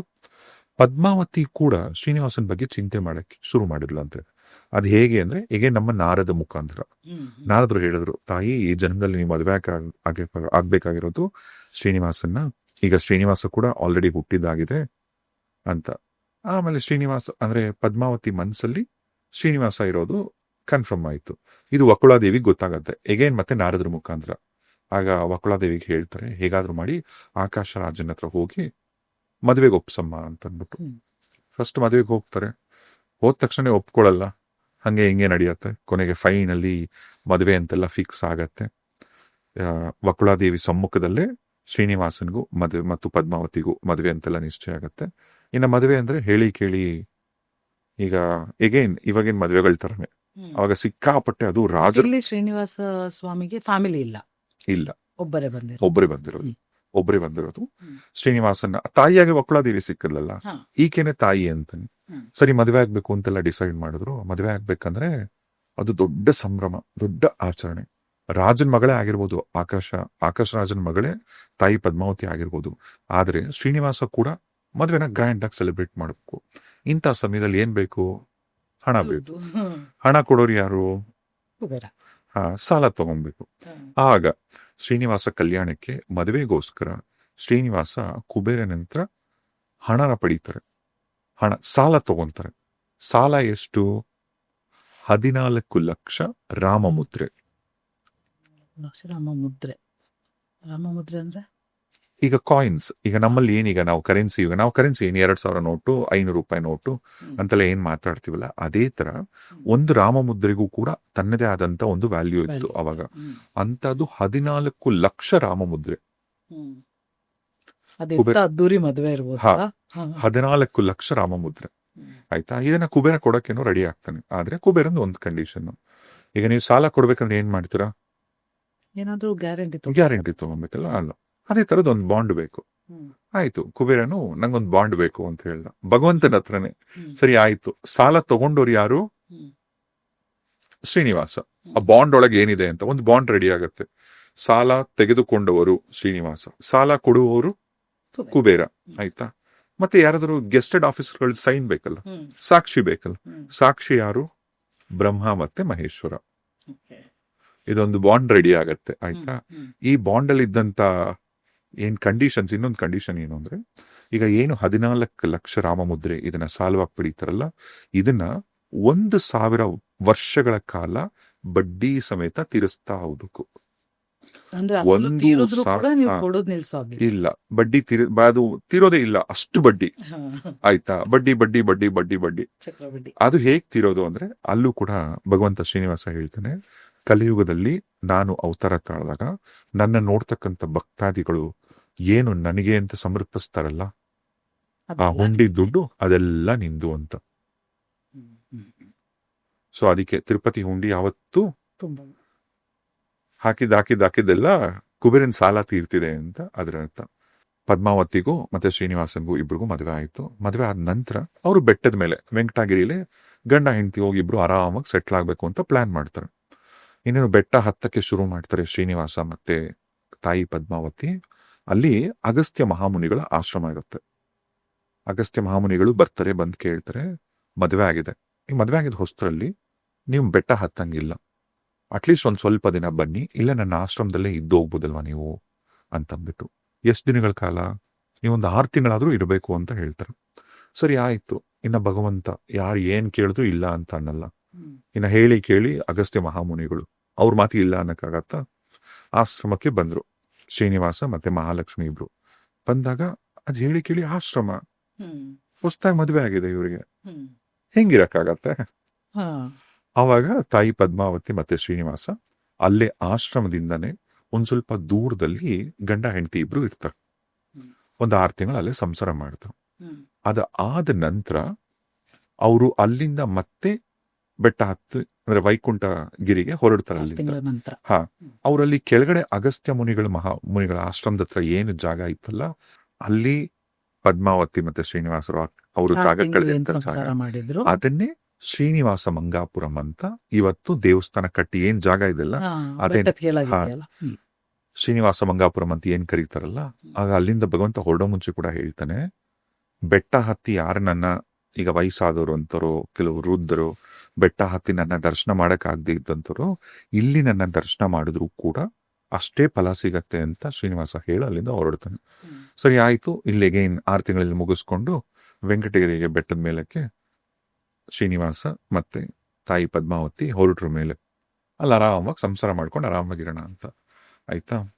ಹಂಗಿದ್ದಿದ್ರೆ ಮುಂದೆ ನಡೆಯಲ್ಲ, ಏನು ನಾಟಕ ನಡೆಯಲ್ಲ. ಇದೇ ಟೈಮ್ಗೆ ನಮ್ಮ ನಾರದ ಮಹಾಮುನಿಗಳೇ ಪುನಃ ಎಂಟ್ರಿ ಆಗತ್ತೆ. ಅಲ್ಲಿ ಮಹಾಲಕ್ಷ್ಮಿ ತಾಯಿ ತಪಸ್ ಮಾಡ್ತಿದ್ಲಲ್ಲ, ಅಲ್ಲಿಗೆ ಹೋಗ್ತಾರೆ. ಏನಮ್ಮ ತಾಯಿ, ನೀನ್ ವೈಕುಂಠ ಸೊಲ್ಲಾಪುರ ಹೇಳ್ತೀನಿ ಅದು ಎಲ್ಲಿ ಅಂತ. ಮಹಾಲಕ್ಷ್ಮಿ ತಪಸ್ ಮಾಡ್ತಿದ್ದಂತ ಜಾಗ ಏನಿತ್ತಲ್ಲ, ಅಲ್ಲಿಗೆ ನಾರದ ಮಹಾಮುನಿಗಳು ಬರ್ತಾರೆ. ಬಂದು ಹೇಳ್ತಾರೆ, ಅಲ್ಲಮ್ಮ ತಾಯಿ, ನೀನ್ ವೈಕುಂಠ ಬಿಟ್ಟು ಬಂದೆ, ಏನಕ್ಕೆ ಬಂದೆ? ನಿನ್ ಗಂಡ ನಿನಗೆ ಅವಮಾನ ಮಾಡ್ಬಿಟ್ಟ ಅಥವಾ ನಿನ್ನ ಗಂಡನಿಗೆ ಅವಮಾನ ಆಯ್ತು ಅಂತ ಹಿಂಗೆಲ್ಲ ಬಂದೆ. ಇಲ್ಲಿ ನೀನೇನೋ ತಪಸ್ಸು ಅಂತ ಕೂತಿದ್ಯಾ, ಅಲ್ಲಿ ನಿಮ್ಮ ಯಜಮಾನ್ರು ಆಲ್ರೆಡಿ ಪದ್ಮಾವತಿ ಅನ್ನೋರನ್ನ ಮದುವೆ ಆಗ್ಬಿಟ್ಟಿದ್ದಾರೆ ಅಂತ. ಮಹಾಲಕ್ಷ್ಮಿ ಗೊತ್ತಾಗತ್ತೆ ನಿಜನ ಹೇಳ್ತಿರೋದು, ನನ್ನ ಶ್ರೀನಿವಾಸನಿಗೆ ಮದುವೆ ಆಯ್ತಾ ಅಂತ. ಹೌದು ತಾಯಿ ಎಂದಾಗ ಸೀದಾ ಮಹಾಲಕ್ಷ್ಮಿ ಬರ್ತಾಳೆ. ಬಂದು ನೋಡಿದ್ರೆ ಅಲ್ಲಿ ಪದ್ಮಾವತಿ ಜೊತೆ ಶ್ರೀನಿವಾಸ ಸಂಸಾರ ನಡೆಸ್ತಿರ್ತಾನೆ. ಕೋಪ ಬರುತ್ತೆ ಶ್ರೀನಿವಾಸಂಗೆ. ಮಹಾಲಕ್ಷ್ಮಿ ನೋಡಿದ ತಕ್ಷಣ ಎಲ್ಲ ನೆನಪಾಗತ್ತೆ. ಓ, ಅಲ್ಲಿ ತನಕ ಏನು ನೆನಪಿಲ್ಲ. ಮಹಾಲಕ್ಷ್ಮಿದ ಅಲ್ಲಿ ತನಕ ತಾನ್ ಮಹಾವಿಷ್ಣು ಅನ್ನೋದು ಅಲ್ಲಿ ನೆನಪಿಲ್ಲ. ತನಕ ನೆನಪಿಲ್ಲ, ಎಲ್ಲ ನೆನಪಾಗತ್ತೆ ಒಂದೊಂದೇ. ಅಂದ್ರೆ ಭಗವಂತನಿಗೆ ಗೊತ್ತು, ಎಲ್ಲಾನು ಗೊತ್ತು. ಈಗ ನಾವು ಉದಾಹರಣೆಗೆ ಯಾವುದೋ ಒಂದು ಸ್ಟೇಜ್ ಮೇಲೆ ಒಂದು ನಾಟಕ ಮಾಡ್ತಾ ಇದ್ರೆ, ಈಗ ನಾನು ರಾಜೇಶ್, ಈಗ ನಾನೊಂದು ಸ್ಟೇಜ್ ಮೇಲೆ ಒಂದು ಯಾವುದೋ ಪೊಲೀಸ್ ಆಫೀಸರ್ದು ಒಂದು ಇನ್ಸ್ಪೆಕ್ಟರ್ ಒಂದು ನಾಟಕ ಮಾಡ್ತಾ ಇದ್ರೆ ಕ್ಯಾರೆಕ್ಟರ್ ನಾನು ಇರ್ತೀನಿ ಅಷ್ಟೇ, ನನಗೆ ಗೊತ್ತು ರಾಜೇಶ್ ನಾನೇ ಅಂತ. ಹಾಗೆ ಭಗವಂತನಿಗೆ ಎಲ್ಲಾನು ಗೊತ್ತು. ಅವಾಗ ಮಹಾಲಕ್ಷ್ಮಿನ ಹುಡುಕೊಂಡು ಭೂಮಿಗೆ ಬಂದಂತ ಮಹಾವಿಷ್ಣು ಶ್ರೀನಿವಾಸ ಮಹಾಲಕ್ಷ್ಮಿನ ಅವಾಗ ಮೀಟ್ ಮಾಡೋಷ್ಟೊತ್ತಿಗೆ 12 ವರ್ಷ ಆಗಿರುತ್ತೆ. 12 ವರ್ಷಗಳ ಕಾಲ ಭಗವಂತ ಇರ್ತಾನೆ ಇಲ್ಲಿ. ಆಮೇಲೆ ಮಹಾಲಕ್ಷ್ಮಿ ಅಂತಂದಾಗ ಅವಾಗ ಕೋಪ ಬರುತ್ತೆ. ಅಲ್ಲ ಸ್ವಾಮಿ, ನಿನ್ಗೋಸ್ ನಾನು ಇಲ್ಲಿ ಬಂದಿದ್ದೀನಿ, ನೀವು ಯಾರು ಈಕೆನ ಮದುವೆ ಆಗಿದ್ರ ಅದು ಅಂತ. ಆಗ ಭಗವಂತ ಹೇಳ್ತಾನೆ, ಈಕೆನ್ ಯಾರು ಅಲ್ಲ, ವೇದವತಿ. ಅವಾಗ ವೇದವತಿ, ಈಗ ಪದ್ಮಾವತಿ ಅಂತನ್ಬಿಟ್ಟು. ಆ ಪದ್ಮಾವತಿ ಅಕ್ಕ ಅಂತ ಕರೀತಾರೆ ಲಕ್ಷ್ಮಿನ. ಅದು ಕೂಡ ಮಹಾಲಕ್ಷ್ಮಿಗೆ ತಗೊಳಕ್ಕಾಗಲ್ಲ. ಆಗ ಶ್ರೀನಿವಾಸ ಹೇಳ್ತಾನೆ, ಈ ಪದ್ಮಾವತಿ ಮತ್ತೆ ಯಾರು ಅಲ್ಲಮ್ಮ, ನೀನೇ ಅದು, ನಿನ್ನದೇ ಅವತಾರ, ನೀನೇ ಅದು ಅಂತ. ಆಗ ಇಲ್ಲ, ಮಹಾಲಕ್ಷ್ಮಿಗೆ ಮತ್ತೆ ಇವರಿಂದನೂ ಶುರು ಆಗತ್ತೆ, ಅವ್ರ ಕಡೆಯಿಂದನೂ ಶುರು ಆಗತ್ತೆ. ಅದಕ್ಕೆ ಹೇಳದ್ದು, ಇಬ್ಬರು ಹೆಂಡತಿಯರ ಆ ನಡುವೆ ನಡೆಯುತ್ತಲ್ಲ ಆ ಜಗಳ, ಕಿತ್ತಾಟ ಶ್ರೀನಿವಾಸನಿಗೆ. ಓ, ಅದೇ ಸಂದರ್ಭದಲ್ಲಿ ಭಗವಂತ ಅಲ್ಲೇನೆ ಶಿಲೆ ಆಗ್ಬಿಡೋದು. ನೀವಿಬ್ರು ಹಿಂಗೆ ಜಗಳ ಆಡ್ತೀರಿ ಅಂತ ಅಂದ್ಬಿಟ್ಟು ಭಗವಂತ ಶಿಲೆ ಆಗ್ಬಿಡೋದು. ಓ, ನನ್ನ ಸ್ವಾಮಿನೇ ಶಿಲೆ ಆದ್ಮೇಲೆ ನಾನು ಏನ್ ಮಾಡ್ಲಿ ಅಂತ ಮಹಾಲಕ್ಷ್ಮಿ ಅಲ್ಲಿಂದ ಸೀದಾ ಬಂದು ಕೊಲ್ಲಾಪುರದಲ್ಲಿ ನೆಲೆಸೋದು. ಆಗ ಕೊಲ್ಲಾಪುರದಲ್ಲಿ ನೆಲೆಸೋದು.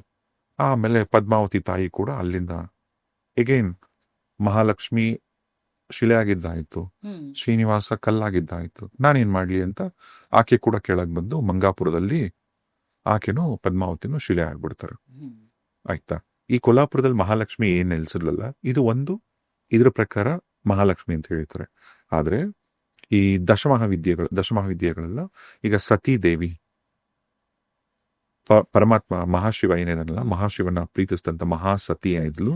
ಆಕೆ ದೇಹ ತುಂಡು ತುಂಡಾದಾಗ ಬೆಂಕಿಲಿ ಬಿದ್ದು ವಿಷ್ಣು ಎಗೇನ್ ಸುದರ್ಶನ ಚಕ್ರ ಕಳಿಸಿ ಸತ್ತಂತ ದೇಹನ ಎತ್ಕೊಂಡು ಶಿವ ತಿರುಗ್ತಿದ್ದಂತ ಟೈಮಲ್ಲಿ ವಿಷ್ಣು ತನ್ನ ಸುದರ್ಶನ ಚಕ್ರದಿಂದ ಆ ದೇಹನ ಪೀಸ್ ಮಾಡ್ತಾನಲ್ಲ, ಆಗ ಸತೀ ದೇವಿಯ ಒಂದೊಂದು ಭಾಗಗಳು ಒಂದೊಂದು ಕಡೆ ಬಿತ್ತು. ಅದೇನೇ ನಾವು ಶಕ್ತಿಪೀಠಗಳು ಅಂತ ಕರಿತೀವಿ.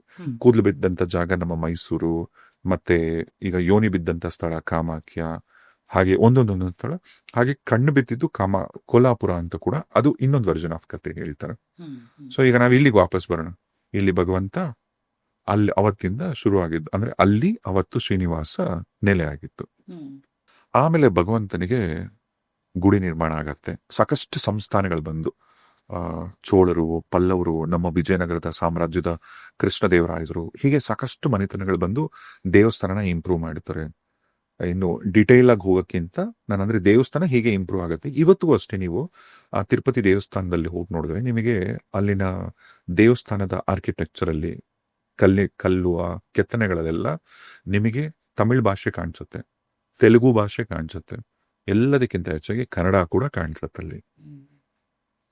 ಸೊ ಅದಾದ ನಂತರ ರಾಮಾನುಜಾಚಾರ್ಯರು ಅಂದ್ರೆ ತಿರುಮಲ ಬೆಟ್ಟದ ದೇವಸ್ಥಾನದಲ್ಲಿ ಭಗವಂತನಿಗೆ ಇದೇ ತರ ಪೂಜೆ ಮಾಡಬೇಕು ಅಂತ ಒಂದು ಸೆಟ್ ಆಫ್ ರೂಲ್ಸ್ ನ ಡಿಫೈನ್ ಮಾಡೋದೇ ಅವರು. ರಾಮಾನುಜಾಚಾರ್ಯರೇ ಭಗವಂತನಿಗೆ ಹೀಗೆ ಪೂಜೆ ಆಗ್ಬೇಕು ಅಂತ.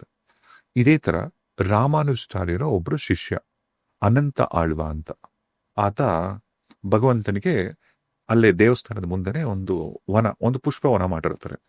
ಅಲ್ಲೇನೆ ಹೂವ ಬೆಳೆದು ಅದೇ ಹೂವನೇ ದೇವ್ರಿಗೆ ಸಲ್ಲಿಸ್ತಕ್ಕಂಥದ್ದು. ಭಗವಂತನ ಪೂಜೆ ಮಾಡೋ ಕೆಲಸ ಇವ್ರು ಮಾಡ್ತಿರ್ತಾರೆ. ಭಗವಂತನ ಪೂಜೆಗೆ ಏನೇನ್ ಬೇಕು ಎಲ್ಲ ರೆಡಿ ಮಾಡೋದು ಇವ್ರ ಕೆಲಸ. ಇವ್ರ ಹೆಂಡತಿ ಅಲ್ಲೇ ದೇವಸ್ಥಾನದ ಮುಂದೆನೆ ಇರ್ತಾರೆ. ಭಗವಂತ ಬಿಟ್ರೆ ಬೇರೇನೋ ಅವ್ರಿಗೆ ಗೊತ್ತಿಲ್ಲ. ಗಂಡ ಹೆಂಡತಿ ಇಬ್ರಿಗೂ ಅಷ್ಟೇ ಸದಾಕಾಲ ಭಗವಂತನ ಧ್ಯಾನದಲ್ಲೇ ಇರ್ತಾರೆ. ಬೆಳಗ್ಗೆ, ಮಧ್ಯಾಹ್ನ, ರಾತ್ರಿ ಅಲ್ಲಿ ಆ ಪುಷ್ಪವನದಲ್ಲಿ ಹೂಗಳನ್ನ ನೆಡು, ಒಳ್ಳೊಳ್ಳೆ ಹೂವು ತಗೋ, ಭಗವಂತನಿಗೆ ಅಲಂಕಾರ ಮಾಡು, ಬರೀ ಇಷ್ಟೇ ಅವ್ರ ಜೀವನ. ಇದನ್ನ ಕಂಡಂತ ಶ್ರೀನಿವಾಸನಿಗೆ ಅನ್ಸುತ್ತೆ ಎಷ್ಟು ಒಳ್ಳೆ ಸೇವೆ ಮಾಡ್ತಿದ್ದಾರೆ, ಒಂದು ಕೀಟ್ಲೆ ಮಾಡೋಣ ಅಂತ ಭಗವಂತ ಒಂದ್ಸಾರಿ ಒಂದು 10 ವರ್ಷದ ಬಾಲಕ ರೂಪದಲ್ಲಿ, ಒಂದು 10 ವರ್ಷದ ಒಂದು ಹುಡುಗನ ರೂಪದಲ್ಲಿ ಬರ್ತಾರೆ. ಆ ತೋಟ ಏನಿರತ್ತಲ್ಲ, ಆ ಪುಷ್ಪವನ, ಅಲ್ಲಿ ಗಂಡ ಹೆಂಡತಿ ಇಬ್ರು ಕೆಲಸ ಮಾಡ್ತಿರ್ತಾರೆ. ಅದರಲ್ಲಿ ಹೆಂಡತಿ, ಅನಂತ ಆಳ್ವವರ ಹೆಂಡತಿ ಒಂದ್ ಕಡೆ ಬಾವಿ ತೋಡ್ತಾ ಇರ್ತಾರೆ. ಆಕೆ ಬಾವಿ ತೋಡ್ತಿದ್ದಾಗ, ನನಗೋಸ್ಕರ ಇಷ್ಟು ಕಷ್ಟ ಪಡ್ತೀರ ಅಂದ್ಬಿಟ್ಟು 10 ವರ್ಷದ ಬಾಲಕ ಹೋಗಿ, ಅಂದ್ರೆ ಭಗವಂತನಿಗೆ ಹೋಗಿ ಆ ಬಾವಿ ತೋಡಕ್ಕೆ ಸಹಾಯ ಮಾಡ್ತಾರೆ. ಮಣ್ಣೆಲ್ಲ ಹೊರಗೆ ಹಾಕಕ್ಕೆ ಇದೆಲ್ಲನೂ ಮಾಡ್ತಾರೆ. ಅನಂತ ಆಳ್ವ ಅವ್ರು ನೋಡ್ತಾರೆ, ಇವನು ಯಾರು, ಇದು ನನಗೂ ನನ್ನ ಭಗವಂತನಿಗೆ ಮಾತ್ರ ಮೀಸಲಿರ್ತಕ್ಕಂಥ ಜಾಗ ಇದು. ಇವನು ಯಾರೋ ಬಂದು ಇಲ್ಲೇನಕ್ಕೆ ಇದೆಲ್ಲ ಸಹಾಯ ಮಾಡ್ತೇನೆ? ಇಲ್ಲ, ಭಗವಂತನಿಗೆ ಏನಿದೆ, ನಾವು ಒಂಥರ ಒಂದು ಸ್ವಾರ್ಥಿಗಳಾಗ್ತೀವಿ ಗೊತ್ತಾ, ಎಲ್ಲ ನಾವೇ ಮಾಡ್ಬೇಕು, ನಂದೇ ಸಲ್ಲಬೇಕು ಅಂತ. ಆಗ ಇಲ್ಲಿ ಏನ್ ಕಷ್ಟಪಟ್ಟು ನಾನೇ ಪಡ್ಬೇಕು ಅಂದ್ಬಿಟ್ಟು ಆತ ಯೋಚನೆ ಮಾಡಿರ್ತಾನೆ. ಅಲ್ಲಿ ನೋಡಿದ್ರೆ 10 ವರ್ಷದ ಬಾಲಕ ಹಿಂಗೆ ಕೆಲಸ ಮಾಡ್ಕೊಡ್ತಿರ್ತಾನಲ್ಲ, ಅದು ಸಹಿಸಕ್ಕಾಗಲ್ಲ. ಹೊರಡುನಿ ಇಲ್ಲಿಂದ ಅಂತಾನೆ. ಆ ಹುಡುಗ ಹೋಗಲ್ಲ, ಅಲ್ಲೇ ಇರ್ತಾನೆ, ಮತ್ತೆ ಕೇಳಲ್ಲ ಮಾತು. ಈ ಬಾವಿ ಅಗಿರ್ಬೇಕಂದ್ರೆ ಒಂದು ಸಲಕರಣೆ, ಅದು ಏನಂತಾರೆ, ಈ ಗುದ್ಲಿ ಅಂತಾರೆ ಗೊತ್ತಾ, ಅದೇ ತರದ ಒಂದು ಗುದ್ಲಿ ತಗೊಂಡು ಆ ಬಾಲ್ಕನ್ ಕಡೆ ಎಸೆದು ಬಿಡ್ತಾರೆ. ಅದು ಹೋಗ್ಬಿಟ್ಟು ಇಲ್ಲಿ ಆ ಮಗು 10 ವರ್ಷದ ಬಾಲ್ಕನಿಗೆ ಇಲ್ಲಿ ಕರೆಕ್ಟಾಗಿ ಬೀಳತ್ತೆ. ಬ್ಲೀಡಿಂಗ್ ಶುರು ಆಗುತ್ತೆ. ಅಯ್ಯೋ, ರಕ್ತ ಬಂತಾಗಿ ಹುಡುಗನಿಗೆ ಅಂದ್ಬಿಟ್ಟು ಹಿಂಗ್ ತಿರುಗ್ತಾರೆ. ಅಷ್ಟೇ ನೋಡೋಷ್ಟೊತ್ತಿಗೆ ಆ ಹುಡುಗ ಇರಲ್ಲ, ಎಲ್ಲೋ ಹೊಟ್ಟದ ಅಂತ ಇವರು ಅನ್ಕೋತಾರೆ. ಸರಿ ಆಯ್ತು ಅಂತ ಪೂಜೆ ಮಾಡಕ್ಕೆ ದೇವಸ್ಥಾನಕ್ಕೆ ಬರ್ತಾರೆ. ದೇವಸ್ಥಾನಕ್ಕೆ ಬಂದಾಗ ಶ್ರೀನಿವಾಸನ ವಿಗ್ರಹ ಏನಿತ್ತಲ್ಲ, ಸ್ವಾಮಿ ಗಲ್ಲದಿಂದ ರಕ್ತ ಬರ್ತಾ ಇರತ್ತ. ಆಗ ಅನಂತ ಆಳ್ವರಿಗನ್ಸುತ್ತೆ, ನಾನು ಅಂದ್ರೆ ಈಗ ಬಂದಿದ್ದು 10 ವರ್ಷದ ಬಾಲಕ ರೂಪದಲ್ಲಿ ಶ್ರೀನಿವಾಸ ಅಂತನ. ಆಗ ತಕ್ಷಣ ಬೆಣ್ಣೆ ತಗೊಂಡು ಮುಚ್ತಾರೆ. ಬೆಣ್ಣೆ ಮುಚ್ಚಿದಾಗ ಅವಾಗ ಬ್ಲೀಡಿಂಗ್ ನಿಂತ್ಕೊಳ್ಳುತ್ತೆ. ಭಗವಂತ, ಎಂತ ತಪ್ಪು ಮಾಡ್ಬಿಟ್ಟೆ ನಾನು ಅಂತ ಆತ ಪಶ್ಚಾತ್ತಾಪ ಪಡ್ತಾನೆ. ಅವಾಗ ಒಳಗಿಂದ ಒಂದು ವಾಣಿ ಬರುತ್ತೆ, ನಾನೇ ಬಂದಿದ್ದು, ನಾನೇ ಇದೆಲ್ಲ ಪರೀಕ್ಷೆ ಮಾಡಿತ್ತು ಅಂತ. ಇವತ್ತಿಗೂ ನೀವು ತಿರುಪತಿ ದೇವಸ್ಥಾನಕ್ಕೆ ಹೋದ್ರೆ ಅಲ್ಲಿ ಎಂಟ್ರೆನ್ಸ್ ಅಲ್ಲೇ ಅನಂತ ಆಳ್ವ ಆಚಾರ್ಯರದು ಒಂದು, ಅವರು ಆ ಕಬ್ಬಿಣದ ಏನು ಸಲಾಕೆ ಇತ್ತಲ್ಲ, ಅದು ಗಡಾರಿ ತರದ್ದು, ಇವತ್ತಿಗೂ ಅಲ್ಲೇ ಇದೆ. ನೀವು ಎಂಟ್ರೆನ್ಸ್ ಅಲ್ಲಿ ಹೋದ್ರು ಕೂಡ ಇದನ್ನ ನೋಡ್ಬೋದು ನೀವು. ಶ್ರೀನಿವಾಸ ಅಲಂಕಾರ ಪ್ರಿಯ ಅಂತ ಎಲ್ಲ ಹೇಳ್ತಾರೆ. ನಾವು ನೋಡ್ತೀವಿ, ತುಂಬಾ ಚೆನ್ನಾಗಿ ಅಲಂಕಾರ ಮಾಡಿರ್ತಾರೆ. ವಜ್ರ ವೈಡೂರ್ಯಗಳನ್ನು ಕೂಡ ಹಾಕಿರ್ತಾರೆ. ಸ್ವಾಮಿ ಜಗ ಅಂತ ಇರುತ್ತೆ. ಸೊ ಅಲಂಕಾರದ ಬಗ್ಗೆ ಏನಾದ್ರೂ ಮಾಹಿತಿ ತಿಳಿಸ್ಬೋದಾ? ಅಂದ್ರೆ ಭಗವಂತನಿಗೆ ವಿಷ್ಣು ಅಂದ್ರೇನೆ ಅಲಂಕಾರ ಪ್ರಿಯ ಅಂತ. ಎಸ್ಪೆಷಲಿ ತಿರುಪತಿಲಿ ಇವತ್ತಿಗೂ ಅಷ್ಟೇ, ನೀವು ತಿರುಮಲ ಅಂದ್ರೆ ಭಗವಂತನ ಮೂಲ ವಿಗ್ರಹ ಏನಿದೆ ಅಲ್ಲ, ನಾವು ನೋಡ್ತೀವಲ್ಲ, ಭಗವಂತನಿಗೆ ಅಷ್ಟು ಚೆನ್ನಾಗಿ ಗರ್ಭಗುಡಿಲಿರ್ತಕ್ಕಂಥ ಭಗವಂತನಿಗೆ ಅಲಂಕಾರ ಮಾಡಿರ್ತಾರಲ್ಲ. ಈಗ ತುಳಸಿ ಮಾಲೆ, ಬೇರೆ ಬೇರೆ ಹೂಗಳಿಂದೆಲ್ಲ, ಆ ಹೂಗಳು ನಾವು ಅನ್ಕೋತೀವಿ ಅಲ್ಲೇ ಎಲ್ಲೋ ತರ್ತಾರೆ ಅಥವಾ ಹೊರಗಡೆಯಿಂದೆಲ್ಲೋ ತರಿಸಿರ್ತಾರೆ ಅಂತ. ಅಲ್ಲ, ಇನ್ನೊಂದು ಅಲ್ಲಿ ಒಂದು ಸೀಕ್ರೆಟ್ ಹಳ್ಳಿ ಇದೆ. ಅಲ್ಲೊಂದು ವಿಶೇಷವಾದಂಥ ಹಳ್ಳಿ ಇದೆ. ಅದ್ರ ಬಗ್ಗೆ ಡೆಫಿನೆಟ್ಲಿ ತಿಳ್ಕೊಬೇಕು. ದೇವಸ್ಥಾನದಿಂದ ಕರೆಕ್ಟಾಗಿ 23 ಕಿಲೋಮೀಟರ್ ದೂರದಲ್ಲಿ ಬೆಟ್ಟದ ಮೇಲೆನೆ ಒಂದು ಗ್ರಾಮ ಇದೆ. ಆ ಗ್ರಾಮದಲ್ಲಿ ಇರ್ತಕ್ಕಂಥ ಹೆಂಗಸರು, ಗಂಡಸರು ಯಾರಿದ್ದಾರೆ, ಅವ್ರು ಯಾರೂ ಆ ಊರ್ ಬಿಟ್ಟು ಹೊರಗೆ ಬರಲ್ಲ, ಹೊರಗಡೆ ಅವ್ರನ್ನು ಸೇರಿಸ್ಕೊಳ್ಳಲ್ಲ. ಅವ್ರು ಹಾಕ್ತಕ್ಕಂಥ ಬಟ್ಟೆ ಕೂಡ ಖುದ್ದು ಅವರೇ ನೇಯ್ತಾರೆ, ಹೊರಗಡೆ ಬಟ್ಟೆ ಕೂಡ ಬಳಸಲ್ಲ. ಇನ್ನು ಆ ಗ್ರಾಮದಲ್ಲಿ ಏನ್ ಕೆಲಸ ಮಾಡ್ತಾರೆ ಅಂದ್ರೆ, ಪ್ರತಿದಿನ ಭಗವಂತನಿಗೆ ಅಲಂಕಾರ ಮಾಡ್ತಕ್ಕಂಥ ಹೂವು ಎಲ್ಲ ಬೆಳೆಯೋದು ಅದೇ ಗ್ರಾಮದಲ್ಲಿ. ಭಗವಂತನ ಪೂಜೆಗೆ ಏನೇನ್ ಬೇಕಾಗತ್ತೆ ಆ ಪ್ರತಿಯೊಂದು ಕೂಡ ಅಲ್ಲಿಂದಾನೇ. ಬಟ್ ಅವರಿಗೆ ಊಟ ತಿಂಡಿ ಅದೆಲ್ಲ ಎಲ್ಲ ಒಳಗೆ ಮಾಡ್ಕೊಂತಾರೆ. ಆ ಹಳ್ಳಿ ಏನಿದೆ ಅಲ್ಲ, ಆ ಹಳ್ಳಿಯವ್ರಿಗೆ ಹೊರಗಡೆಯವ್ರಿಗೆ ಅಲೋ ಮಾಡಲ್ಲ. ಅವರು ಕೂಡ ಹಳ್ಳಿ ಬಿಟ್ಟು ಬರಲ್ಲ. ಎಲ್ಲ ಆಗತ್ತೆ. ಪ್ರತಿದಿನ ಒಂದು ಟ್ರ್ಯಾಕ್ಟರ್ ಹೋಗುತ್ತೆ. ಟ್ರ್ಯಾಕ್ಟರ್ಗಳಲ್ಲಿ ಹೂವು ಏನೇನ್ ಬೇಕಾಗುತ್ತೆ ದೇವಸ್ಥಾನಕ್ಕೆ ಎಲ್ಲ ತಗೊಂಡ್ಬರ್ತಾರೆ. ಇವತ್ತು ಅದೇ ಗ್ರಾಮದಲ್ಲಿ ಒಂದು ಅದ್ಭುತ ನಡೆಯುತ್ತೆ. ಒಂದು ಕಾಲದಲ್ಲಿ ಅದೇ ಹಳ್ಳಿಲಿ ಇರ್ತಕ್ಕಂಥ ಒಂದು ಹೆಣ್ಮಗಳು, ಆ ಹೆಣ್ಮಗಳ ಹೆಸರು ಪಲ್ಲವಿ ಅಂತ. ನಿಜವಾಗ್ಲೂ ಆ ಹೆಣ್ಮಗಳ ಕನಸಲ್ಲಿ ಭಗವಂತ ಬಂದು ಹೇಳ್ತಾನೆ, ಇವತ್ತು ನನಗೆ ಗಂಧ ಹಚ್ಚೋದನ್ನ ಮರ್ತಿದ್ದಾರೆ, ಬಂದು ನನಗೆ ಗಂಧ ಹಚ್ಚಮ್ಮ ಅಂತ. ಅವಳು ಕನಸಿಂದ ಎದ್ದು ನೋಡ್ತಾಳೆ. ನಿಜವಾಗ್ಲೂ ಆಕ್ಚುಲಿ ಭಗವಂತ ಕನಸಲ್ಲಿ ಬಂದಿರ್ತಾನೆ. ನಂತರದ ದಿನ ಬೆಳಗ್ಗೆ ಅವತ್ತು ದೇವಸ್ಥಾನದಿಂದ ಒಂದು ಟ್ರ್ಯಾಕ್ಟರ್ ಬರುತ್ತೆ. ಆ ಟ್ರ್ಯಾಕ್ಟರಲ್ಲಿ ಹೂವು ಎಲ್ಲ ತುಂಬಿಸ್ಕೊಂಡು ಹೊರಡುವಂಥ ಟೈಮಲ್ಲಿ ಹಿಂದೆ ಕೂತ್ಕೊಂಡ್ಬಿಡ್ತಾಳೆ ಆ ಹೆಣ್ಮಗಳು. ಯಾರಿಗೂ ಗೊತ್ತಾಗಲ್ಲ. ಸೀದಾ ಕರ್ಕೊಂಡೋಗಿ ದೇವಸ್ಥಾನದ ಹತ್ರ ಟ್ರ್ಯಾಕ್ಟರ್ ನಿಲ್ಸತ್ತೆ. ಆಕೆ ಅಲ್ಲಿಂದ ಇಳಿತಾಳೆ. ಇದು ಬೆಳಗಿನ ಜಾವ ಆಗಿರುತ್ತೆ. ಆಶ್ಚರ್ಯ ಅಂದರೆ ಅದಷ್ಟೇ ದೇವಸ್ಥಾನದ ಬಾಗಿಲು ಓಪನ್ ಆಗುತ್ತೆ, ಗರ್ಭಗುಡಿ ಬಾಗಿಲು ಕೂಡ ಓಪನ್ ಆಗುತ್ತೆ. ಈಕೆ ಹೋಗ್ತಾಳೆ, ಭಗವಂತನ ನಿಜವಾಗ್ಲೂ ನೋಡ್ತಾಳೆ. ಈ ಗಂಧ ಇಲ್ಲಿ ಏನಿರುತ್ತಲ್ಲ, ಗಂಧ ಮಿಸ್ ಆಗಿರುತ್ತೆ. ಭಗವಂತನ ಗಂಧ ಹಚ್ಚಿ ಓಂ ನಮೋ ವೆಂಕಟೇಶಾಯ.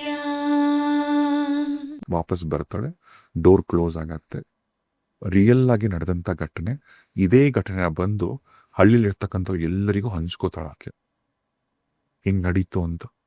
ಫಸ್ಟ್ ಇದನ್ನು ಯಾರೂ ನಂಬಲ್ಲ. ಆಮೇಲೆ ಇದೇ ವಿಚಾರನ ಅಲ್ಲಿನ ಅರ್ಚಕರ ಜೊತೆ ಡಿಸ್ಕಸ್ ಮಾಡಿದಂಥ ಟೈಮಲ್ಲಿ ಅವಾಗ ಗೊತ್ತಾಗತ್ತೆ ಅವರು ಮಿಸ್ ಮಾಡಿದ್ರು ಅಂತ. ಎಷ್ಟೋ ಸಂದರ್ಭಗಳಲ್ಲಿ ಭಗವಂತ ತಾನಿರೋದನ್ನ, ಪ್ರೆಸೆನ್ಸ್ನ ಸಾಕಷ್ಟು ಸಾರಿ ಪ್ರೂವ್ ಮಾಡಿದ್ದಾನೆ. ಅಲ್ಲ, ಅರ್ಚಕರ ಕನ್ಸಲ್ಲಿ ಬಂದೇ ಗಂಧ ಹಚ್ಚಿಸ್ಕೊಬಿಟ್ಟು, ಆದ್ರೆ ಭಗವಂತ ಹಂಗ್ ಮಾಡ್ಲಿಲ್ಲ. ಭಗವಂತ ಚೂಸ್ ಮಾಡಿದ್ದು ಪೂರ. ಮತ್ತೆ ಯಾವಾಗ್ಲೂ ರೆಗ್ಯುಲರ್ ಆಗಿ ತಿರುಪತಿಯಲ್ಲಿ ನೀವು ಹೋದಾಗೆಲ್ಲ ಪ್ರತಿದಿನ ಕೂಡ ಭಗವಂತನಿಗೆ ವಿಶೇಷವಾದಂಥ ಅಲಂಕಾರ, ಒಡವೆಗಳು, ಭಗವಂತ ಎಷ್ಟು ಚೆನ್ನಾಗಿ ಕಾಣಿಸ್ತಿರ್ತಾನಲ್ಲ. ಆದರೆ ವಾರದಲ್ಲಿ ಒಂದು ದಿನ, ಪ್ರತಿ ಗುರುವಾರ ಭಗವಂತಂದು ನಿಜ ರೂಪ ದರ್ಶನ ಅಂತ. ಅರ್ಥ ಏನು ಅಂದ್ರೆ, ಪ್ರತಿ ಗುರುವಾರ ಭಗವಂತ ಬೆಟ್ಟದ ಮೇಲೆ ಕಣ್ ತೆಗಿತಾನೆ, ಎಲ್ಲರನ್ನೂ ಗಮನಿಸ್ತಾರೆ ಅಂತ. ಇವತ್ತಿಗೂ ಒಂದು ಮಾತಿದೆ, ಗುರುವಾರದ ಹೊತ್ತು ಬೆಟ್ಟದ ಮೇಲೆ ಮೋಸ ಮಾಡಲ್ಲ ಅಂತ. ಹೌದಾ? ಅಂದ್ರೆ ಈಗ 10 ರೂಪಾಯಿ ಐಟಮ್ನ 100 ರೂಪಾಯಿಗೆ ಬೇರೆ ದಿನಗಳಲ್ಲಿ ಮಾರ್ತಾರಲ್ಲ, ಗುರುವಾರದ ಹೊತ್ತು ಮಾತ್ರ ಮೋಸ ಮಾಡಲ್ಲ ಅಂತ. ಬಿಕಾಸ್ ಸ್ವಾಮಿ ಕಣ್ ತೆಗೆದು ನೋಡ್ತಿರ್ತಾನೆ ಅಂದ್ಬಿಟ್ಟು. ಆಕ್ಚುಲಿ ಏನ್ ಮಾಡ್ತಾರೆ ಅಂದ್ರೆ, ಗುರುವಾರ ಅವತ್ತಿನ ದಿನ ಒಂದು ಮರದ ಗಂಧ, ಒಂದು ಲೇಯರ್ ಜೊತೆಗೆ ಗಂಧನ ಮಿಕ್ಸ್ ಮಾಡಿ ಎಂಟೈರ್ ಬಾಡಿಗೆ ಭಗವಂತನಿಗೆ ಹಚ್ಚಿರ್ತಾರೆ. ಜೊತೆಗೆ ಈ ನಾಮ ಏನಿರುತ್ತಲ್ಲ, ಪಚ್ಚ ಕರ್ಪೂರದ ನಾಮ ಏನಿರುತ್ತಲ್ಲ, ಆ ನಾಮ ಸ್ವಲ್ಪ ಕಮ್ಮಿ ಮಾಡ್ತಾರೆ. ಅವತ್ತು ಭಗವಂತಂದ ಆಕ್ಚುಲಿ ಕಣ್ಣು ಕಾಣಿಸುತ್ತೆ, ಭಗವಂತನ ಕಣ್ಣು ನಿಜವಾಗ್ಲೂ ಕಾಣಿಸುತ್ತೆ. ಅದಕ್ಕಾಗಿ ಅಲಂಕಾರ ಮಾಡಲ್ಲ ಅವತ್ತು ಈ ಪೋರ್ಷನ್, ಈ ನಾಮ ಏನ್ ಇಡ್ತಾರಲ್ಲ, ಪ್ರತಿ ಸಾರಿ ಹೋದಾಗ ನಿಮಗೆ ನಾಮ ದೊಡ್ಡದಾಗಿರುತ್ತೆ, ಆದ್ರೆ ಗುರುವಾರ ಮಾತ್ರ ನಾಮ ಚಿಕ್ಕದಾಗತ್ತೆ. ಇನ್ನೊಂದು ಏನು ಅಂದ್ರೆ, ನೆಕ್ಸ್ಟ್ ದಿನ ಪ್ರತಿ ಶುಕ್ರವಾರ ಭಗವಂತನಿಗೆ ದೊಡ್ಡ ಅಭಿಷೇಕ ಆಗುತ್ತೆ. ಆ ಅಭಿಷೇಕಕ್ಕೆ ರೆಡಿ ಮಾಡೋದು ಹಿಂದಿನ ದಿನ. ಇದು ಗುರುವಾರದ ನಡೀತಕ್ಕಂಥ ಒಂದು ರಹಸ್ಯ. ಭಗವಂತನ ಗುಡಿಲಿರ್ತಕ್ಕಂಥ, ಗರ್ಭಗುಡಿಲಿರ್ತಕ್ಕಂಥ ದೀಪಗಳೇನಿದೆ ಅಲ್ಲ, 2 ನಂದಾದೀಪ, ದೊಡ್ಡ ದೀಪಗಳೇನಿದೆ, ಆ ದೀಪಗಳು ಯಾವಾಗ ಫಸ್ಟ್ ಹಚ್ಚಿದ್ರು ಅಂತನೂ ಗೊತ್ತಿಲ್ಲ. ಇವತ್ತಿಗೂ ಯಾವತ್ತು ಹಂಗಾಗೋದು ಬೇಡ. ಆ ದೀಪ ಆರಿದೆ ಅಂತ ಕೂಡ ಯಾವತ್ತೂ ಸುದ್ದಿಯಾಗಿಲ್ಲ. ಎಷ್ಟೋ ವರ್ಷ, ಎಷ್ಟೋ ಸಾವಿರಾರು ವರ್ಷಗಳಿಂದ ದೀಪ ಹಾಗೆ ಉರಿತಿದೆ. ಇನ್ನೊಂದು ವಿಶೇಷತೆ ಏನಂದ್ರೆ, ಎಣ್ಣೆ ಕೊಡ್ತಾರೆ, ಎಣ್ಣೆ ಹಾಕ್ತಿರ್ತಾರೆ. ಇನ್ನೊಂದು ವಿಶೇಷತೆ ಏನಂದ್ರೆ, ಭಗವಂತನಿಗೆ ಅಲ್ಲೇ ಕಾಡಲ್ಲಿ, ಅಲ್ಲಿ ತಿರುಮಲ ಕಾಡಲ್ಲಿ ಇರ್ತಕ್ಕಂಥ ಪುನುಗು ಅಂತ ಒಂದು ಬೆಕ್ಕು, ಪುನುಗು ಬೆಕ್ಕು ಅಂತ, ಒಂದು ಒಳ್ಳೆ ಸ್ಮೆಲ್ ಕೊಡುವಂತ ಬೆಕ್ಕಲ್ಲ. ಆ ಪುನುಗು ಬೆಕ್ಕೇನಿದಲ್ಲ, ಅದ್ರ ಎಣ್ಣೆನ ಭಗವಂತನಿಗೆ ಹಚ್ತಾರೆ. ಈಗ ತುಂಬಾ ಜನಕ್ಕೆ ಡೌಟ್ ಇರ್ಬೋದು, ಮತ್ತೆ ಪುನುಗು ಬೆಕ್ಕು ಅಂದ್ರೆ ಎಣ್ಣೆ ಹೆಂಗ್ ಸಿಗತ್ತೆ, ಏನ್ ಮಾಡ್ತಾರೆ, ಅದಕ್ಕೇನಾದ್ರು ತೊಂದರೆ ಆಗತ್ತಾ, ಹಂಗೇಗಿಂತ ಇಲ್ಲ. ಆ ಪ್ರೋಸೆಸ್ ತುಂಬಾ ಚೆನ್ನಾಗಿದೆ ನೋಡಿ. ಗಂಧದ ಮರದ ತುಂಡುಗಳಿಗೆ ಈ ಪುನುಗು ಬೆಕ್ಕಿರತ್ತಲ್ಲ, ಈ ಪುನುಗು ಬೆಕ್ಕನ್ನ ಕಟ್ತಾರೆ. ಕಟ್ಟಿದಾಗ ಏನ್ ಮಾಡುತ್ತೆ ಅಂದ್ರೆ, ಬೆಕ್ಕುಗಳಿಗೆ ಇದೊಂದು ಪ್ರಾಕ್ಟೀಸ್ ಇರುತ್ತೆ. ಅದಕ್ಕೇನಾದ್ರೂ ಮರನೋ, ಮನೆಗಳಲ್ಲಿ ಆಗ್ಲಿ ಸೋಫಾನೋ ಮಂಚ ಏನಿದ್ರು ಸರಿ, ಅದೋಗಿ ಹಿಂಗ್ ಉಜ್ತಿರುತ್ತೆ.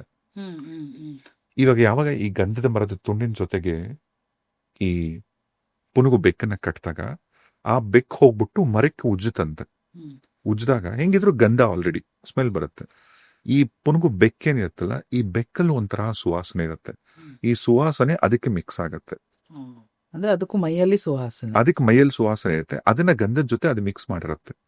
ಆಮೇಲೆ ಇದೇ ಗಂಧನ ತಗೊಂಡ್ಬಂದು ಇದನ್ನ ತೇಯ್ದು ಇದಕ್ಕೆ ಎಳ್ಳೆಣ್ಣೆ ಇದನ್ನ ಮಿಕ್ಸ್ ಮಾಡಿ ಭಗವಂತನಿಗೆ ಒಂದ್ ರೌಂಡ್ ಲೇಪನ ಮಾಡ್ತಾರೆ. ಆ ಪುನುಗು ಬೆಕ್ಕ, ಆ ಎಣ್ಣೆ ಏನಿರುತ್ತಲ್ಲ, ಅದನ್ನ ಹಚ್ಚಿದ ಮೇಲೆ ಭಗವಂತನ ಮುಖದಲ್ಲಿ ಸ್ಮೈಲ್ ಕಾಣಿಸಿರುತ್ತಂತೆ. ಹೌದಾ? ಅದ್ರ ಅರ್ಥ ಏನು ಅಂದ್ರೆ, ಇನ್ನೊಂದೇನು ಅಂದ್ರೆ, ಭಗವಂತನ ಅಲ್ಲಿ ಗರ್ಭಗುಡಿಗೆ ಹೋದಂತ ಟೈಮಲ್ಲಿ ಕುಲಶೇಖರ ಪಡಿ ಅಂತ ಇದೆ. ಭಗವಂತನ ಮುಂದೆ, ಗರ್ಭಗುಡಿ ಮುಂದೆ ಇರ್ತಕ್ಕಂಥ ಹೊಸ್ಲು ಅಂತ ಏನ್ ಕರಿತೀವಲ್ಲ ನಾವು, ಅದನ್ನ ಕುಲಶೇಖರ ಪಡಿ ಅಂತ ಕರೀತಾರೆ. ಆದ್ರ ಒಳಗಡೆ, ಗರ್ಭಗುಡಿ ಒಳಗೆ ಕೇವಲ ಅರ್ಚಕರು ಬಿಟ್ರೆ ಯಾರಿಗೂ ಪ್ರವೇಶ ಇರಲ್ಲ. ಆ ಕುಲಶೇಖರ ಪಡಿ ಒಳಗೆ ಹೋಗ್ತಾರಲ್ಲ, ಅಲ್ಲಿ ಹೋದಾಗ ಹೊರ ಜಗತ್ತನ್ನ ನೋಡೋ ರೀತಿನೇ ಬೇರೆ. ಇನ್ಫ್ಯಾಕ್ಟ್ ಅಲ್ಲಿ ಪೂಜೆ ಮಾಡ್ತಕ್ಕಂಥ ಅರ್ಚಕರು ಕೂಡ ಹೇಳ್ತಾರೆ, ಅಲ್ಲಿ ಒಳಗೆ ಹೋದಾಗ ಅವ್ರಿಗೆ ಕಾಣಿಸೋದೇ ಬೇರೆ ಅಂತ. ಎಷ್ಟೋ ಸಂದರ್ಭದಲ್ಲಿ ನಾವು ತಿರುಪತಿಗೆ ಹೋದಾಗ ಭಗವಂತನ ಭಗವಂತನ ದರ್ಶನ ಮಾಡಿದಾಗ ನಮಗೆ ದೇವ್ರ ಮುಖ ನೋಡಿದಾಗ ಅನ್ಸತ್ತಲ್ಲ, ಒಂಥರ ಭಗವಂತ ನಗ್ತಿದ್ದಾನೆ ನಾನು ನೋಡಿ ಅಂತ. ನೀವು ಅನ್ಕೋತಿರ್ಬೋದು ಎಷ್ಟೋ ಪಾಪಗಳು ಮಾಡ್ಬಿಟ್ಟು ಭಗವಂತನ ಮುಂದೆ ಕೈ ಕಟ್ಬಿಟ್ಟು ಓ ಭಗವಂತ ಏನು ನೋಡ್ತಿಲ್ಲ ಅಂತ. ಭಗವಂತನು ತಲೆ ಇರುತ್ತೆ, ಏ ಕಳ್ಳನ ಮಕ್ಕಳ ನೀವು ಮಾಡ್ತಿರ್ತಿಲ್ಲ, ನಂಗೆ ಗೊತ್ತಾಗ್ತದೆ. ಎಲ್ಲಿಡ್ಬೇಕಲ್ಲಿ ಭಗವಂತನಿಗೆ ಎಲ್ಲ ಗೊತ್ತಾಗತ್ತೆ ಭಗವಂತನಿಗೆ. ತಿರುಪತಿಲಿ ಅಷ್ಟು ಚೆನ್ನಾಗಿ ಅಲಂಕಾರ ಮಾಡ್ತಾರಲ್ಲ, ಎಷ್ಟೊಂದು ಬಗೆಯ ಹೂವ ಹಾಕ್ತಾರೆ. ಆದ್ರೆ ಭಗವಂತನ ಮೈ ಮೇಲೆ ಇದ್ದಂತ ಹೂವ ಏನಿರುತ್ತಲ್ಲ, ಒಂದು ಹೂವಿನ ಒಂದು ಸಣ್ಣ ಪೀಸ್ ಕೂಡ ಯಾರಿಗೂ ಸಿಗಲ್ಲ. ಹಾಗಿದ್ರೆ ಭಗವಂತನ ಮೇಲೆ ಇರ್ತಕ್ಕಂಥ ಹೂವ ಎಲ್ಲ ಏನಾಯ್ತು? ಊದಿನ ಕಡ್ಡಿ ಮಾಡಿ ಕೊಡ್ತಾರೆ. ಖಂಡಿತ ಇಲ್ಲ. ಇಲ್ಲ, ಭಗವಂತನ ಮೇಲೆ ಏನ್ ಅಲಂಕಾರಕ್ಕೆ ಮಾಡಿರ್ತಾರಲ್ಲ, ಆ ಕಂಪ್ಲೀಟ್ ಹೂವ ಏನಿರುತ್ತೆ, ಆ ಹೂವನ ಗರ್ಭಗುಡಿ ಹಿಂದೆ ಒಂದು ಸಣ್ಣ ಬಾವಿ, ಒಂದು ಸಣ್ಣ ಜಲಪಾತ ತರ ಒಂದು ಸ್ಪೇಸ್ ಇದೆಯಂತೆ, ಇದಕ್ಕೆ ಹಾಕ್ಬಿಡ್ತಾರೆ. ಇದನ್ನ ಹಾಕಿ ಅರ್ಚಕರು ಕೂಡ ಹಿಂದೆ ತಿರುಗಿ ನೋಡಲ್ಲ. ಭಗವಂತ ಹೋಗುತ್ತಂತಾನೆ ಗೊತ್ತಾಗಲ್ಲ. ಅದು ಎಲ್ಲಿ ಹೋಗತ್ತೆ ಅಂದ್ರೆ, ತಿರುಪತಿ ದೇವಸ್ಥಾನ ಮೇಲೆ ಬೆಟ್ಟದಿಂದ ಕಾಳಹಸ್ತಿಗೆ ಹೋಗ್ತಕ್ಕಂತ ಆ ರೋಡ್ ಏನಿದೆ, ಬೇರ್ಪಡುವಂತ ಒಂದು ನದಿ, ಒಂದು ಜಾಗ ಇದೆ, ಅಲ್ಲೆಲ್ಲೂ ಒಂದ್ ಕಡೆ ಹೋಗತ್ತಂತೆ ಅದು. ಇವತ್ತಿಗೂ ನಿಮಗೆ ಅಲ್ಲಿ ಸಿಗಲ್ಲ. ಅಲ್ಲಿ ಮತ್ತೆ ಅಗರಬತ್ತಿ ಒಂದು ಸೇಲ್ ಮಾಡ್ತಾರೆ ಗೊತ್ತಾ ಅಲ್ಲಿ ತಿರುಪತಿಯಲ್ಲಿ. ಸ್ವಾಮಿ ಮೇಲಿರೋ ಹೂವನ್ನೆಲ್ಲ ಸೇರಿಸಿ ಅಗರಬತ್ತಿ ಮಾಡ್ತಾ ಇರೋದು ಅಂತ ಹೇಳ್ಬಿಟ್ಟು ತುಂಬಾ ಜನ ಕೊಂಡ್ಕೊಳ್ತಾರ. ಸ್ವಾಮಿ ಮೇಲೆ ಹೊರಗಡೆ ಭಗವಂತನ ಕಲ್ಯಾಣ ಉತ್ಸವಕ್ಕೆ ಆ ಹೂಗಳಾಗ್ಬೋದು, ಅಥವಾ ಬೇರೆ ಬೇರೆ ಪೂಜೆಗಳು ಎಲ್ಲ. ಬಟ್ ಈಗೇನ್ ಭಗವಂತನಿಗೆ ಸಲ್ಲಿಸಿರೋದೆ ಆ ಹೂ ಅಲ್ವಾ, ಅದು ಅಂತ. ಆಮೇಲೆ ಭಗವಂತನಿಗೆ ಹಚ್ಚತಕ್ಕಂಥದ್ದು ಪಚ್ಚಕರ್ಪೂರ. ಪಚ್ಚಕರ್ಪೂರ ಅಂದ್ರೆ ನೀವೊಂದು ಕಲ್ಲಿರತ್ತೆ ಅಂತ ಇಟ್ಕೊಳ್ಳಿ, ಒಂದು ಕಲ್ ಮೇಲೆ ಆ ಪಚ್ಚಕರ್ಪೂರ ಹಚ್ಚಿದ್ರೆ ದಿನ ಹಚ್ತಾ ಆದ್ರೆ ಒಂದಲ್ಲ ಒಂದನ್ನ ಬಿರುಕು ಬಿಟ್ಕೊಂಡ್ಬಿಡುತ್ತೆ. ಯಾಕಾಗಿ? ಹೀಟ. ಪಚ್ಚಕರ್ಪೂರ ಏನಿರುತ್ತಲ್ಲ, ಕರ್ಪೂರ ಎಂತದನ್ನೇ ಆಗ್ಲಿ ಬಿರುಕು ಮೂಡ್ಸತ್ತೆ, ಅದು ಬೆಂಕಿ ಅದು. ಆದ್ರೆ ಇದೇ ಪಚ್ಚಕರ್ಪೂರನ ಭಗವಂತನಿಗೆ ಹಚ್ತಾರೆ, ಯಾವತ್ತು ಏನೂ ಆಗಲ್ಲ. ಅಷ್ಟು ಅದ್ಭುತ ಭಗವಂತ ಇರ್ತಕ್ಕಂಥ ಆ ಸಾಲಿಗ್ರಾಮ ಶಿಲೆ. ಮತ್ತೆ ಒಂದು ಕತೆ ಪ್ರಕಾರ ಏನ ಹೇಳಿದ್ರೆ, ಭಗವಂತ ಅಲ್ಲಿ ಜೀವಂತವಾಗಿರೋದೆ ಇದಾನೆ ಅನ್ನೋದಕ್ಕೆ ಎಷ್ಟೋ ನಿದರ್ಶನಗಳು.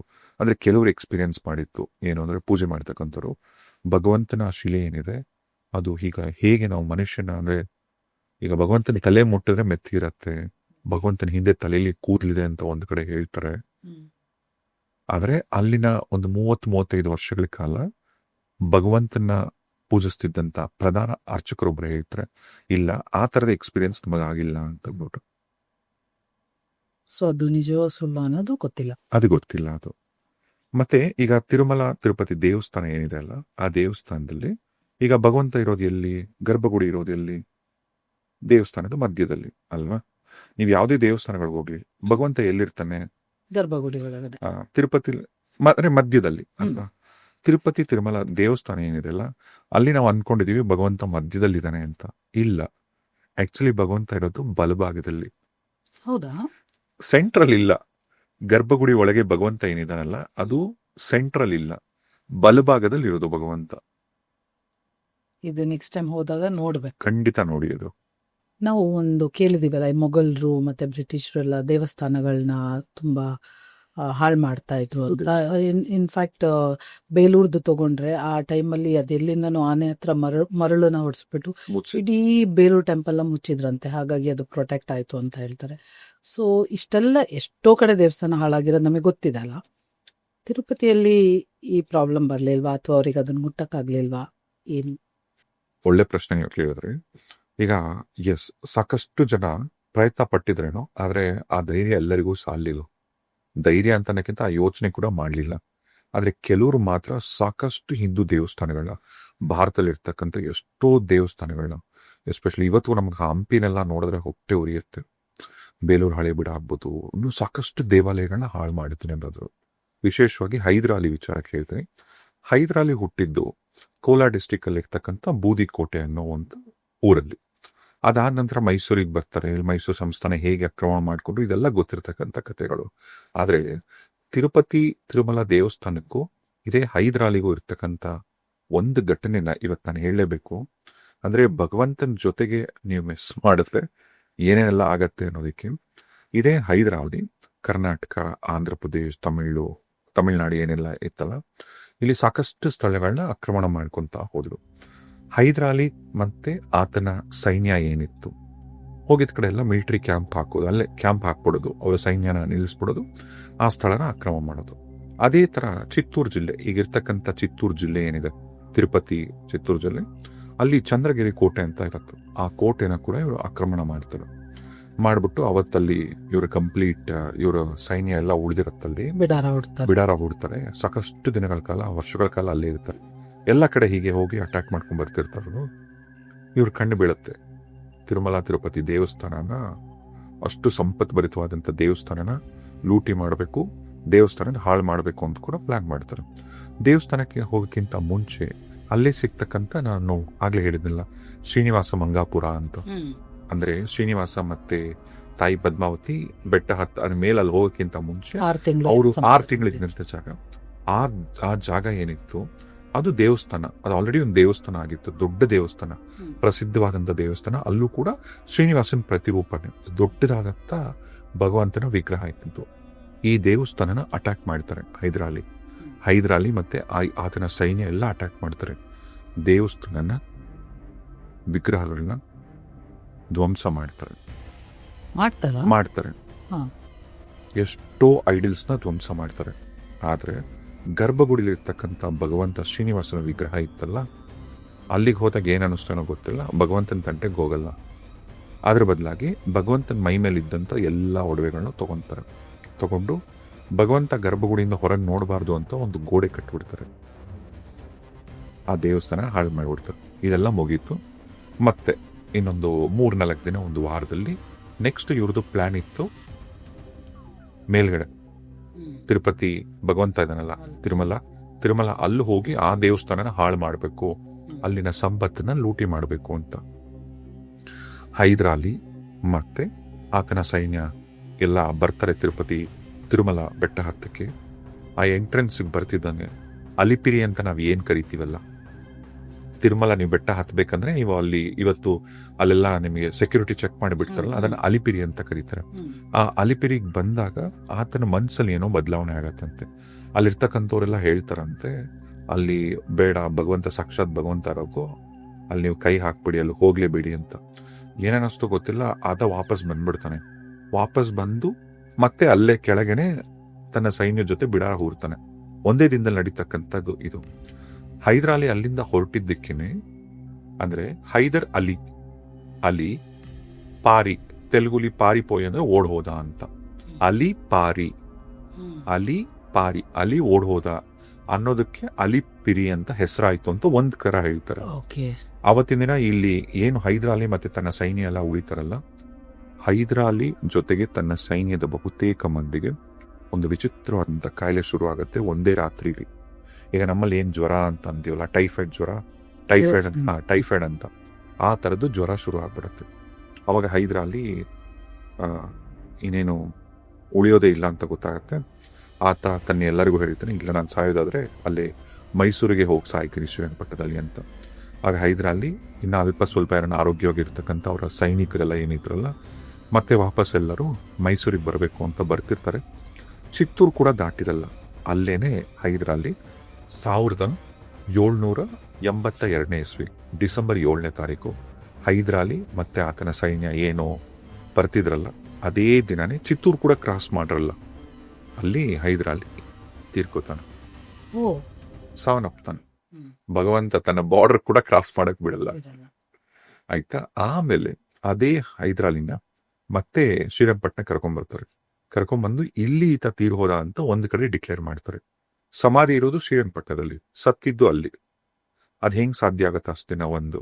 ಆಮೇಲೆ ಇವತ್ತಿಗೂ ಹೈದರಾಲಿ ಸತ್ತಂತ ಡೇಟು ಒಂದೊಂದ್ ಕಡೆ ಇದೆ. ಒಂದ್ ಕಡೆ December 7th ಅಂತ ಇದೆ, ಒಂದ್ ಕಡೆ December 6th ಅಂತ ಇದೆ, ಇನ್ನೊಂದ್ ಕಡೆ ವಾರದ ಮುಂಚೆ ಅಂತಿದೆ, ಮತ್ತೆ ಕಾಸ್ ಆಫ್ ಡೆತ್ ಅಂತ ಕ್ಯಾನ್ಸರ್ ಅಂತ ಇದೆ.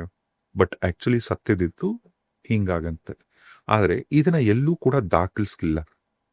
ಹೈದರಾಲಿ ತಿರುಮಲ ದೇವಸ್ಥಾನಕ್ಕೆ ತಂಟೆಗೆ ಹೋಗಿದ್ದಕ್ಕೆ ಹಿಂಗಾಯ್ತು ಅಂತ ಎಲ್ಲೂ ದಾಖಲಿಸಿಲ್ಲ. ಯಾಕೆ ಅಂದ್ರೆ ಮುಂದೆ ಬರ್ತಕ್ಕಂಥ ಯಾರಾದ್ರೂ ಈ ಇಸ್ಲಾಂ ದೊರೆಗಳಿದ್ರೆ ಅವ್ರು ಏನಾದ್ರು ಈ ಕತೆ ಓದಿದ್ರೆ ಭಯ ಪಡ್ತಾರೆ ಆಕ್ರಮಣ ಮಾಡಕ್ಕೆ ಅನ್ನೋ ಒಂದೇ ಕಾರಣಕ್ಕೆ.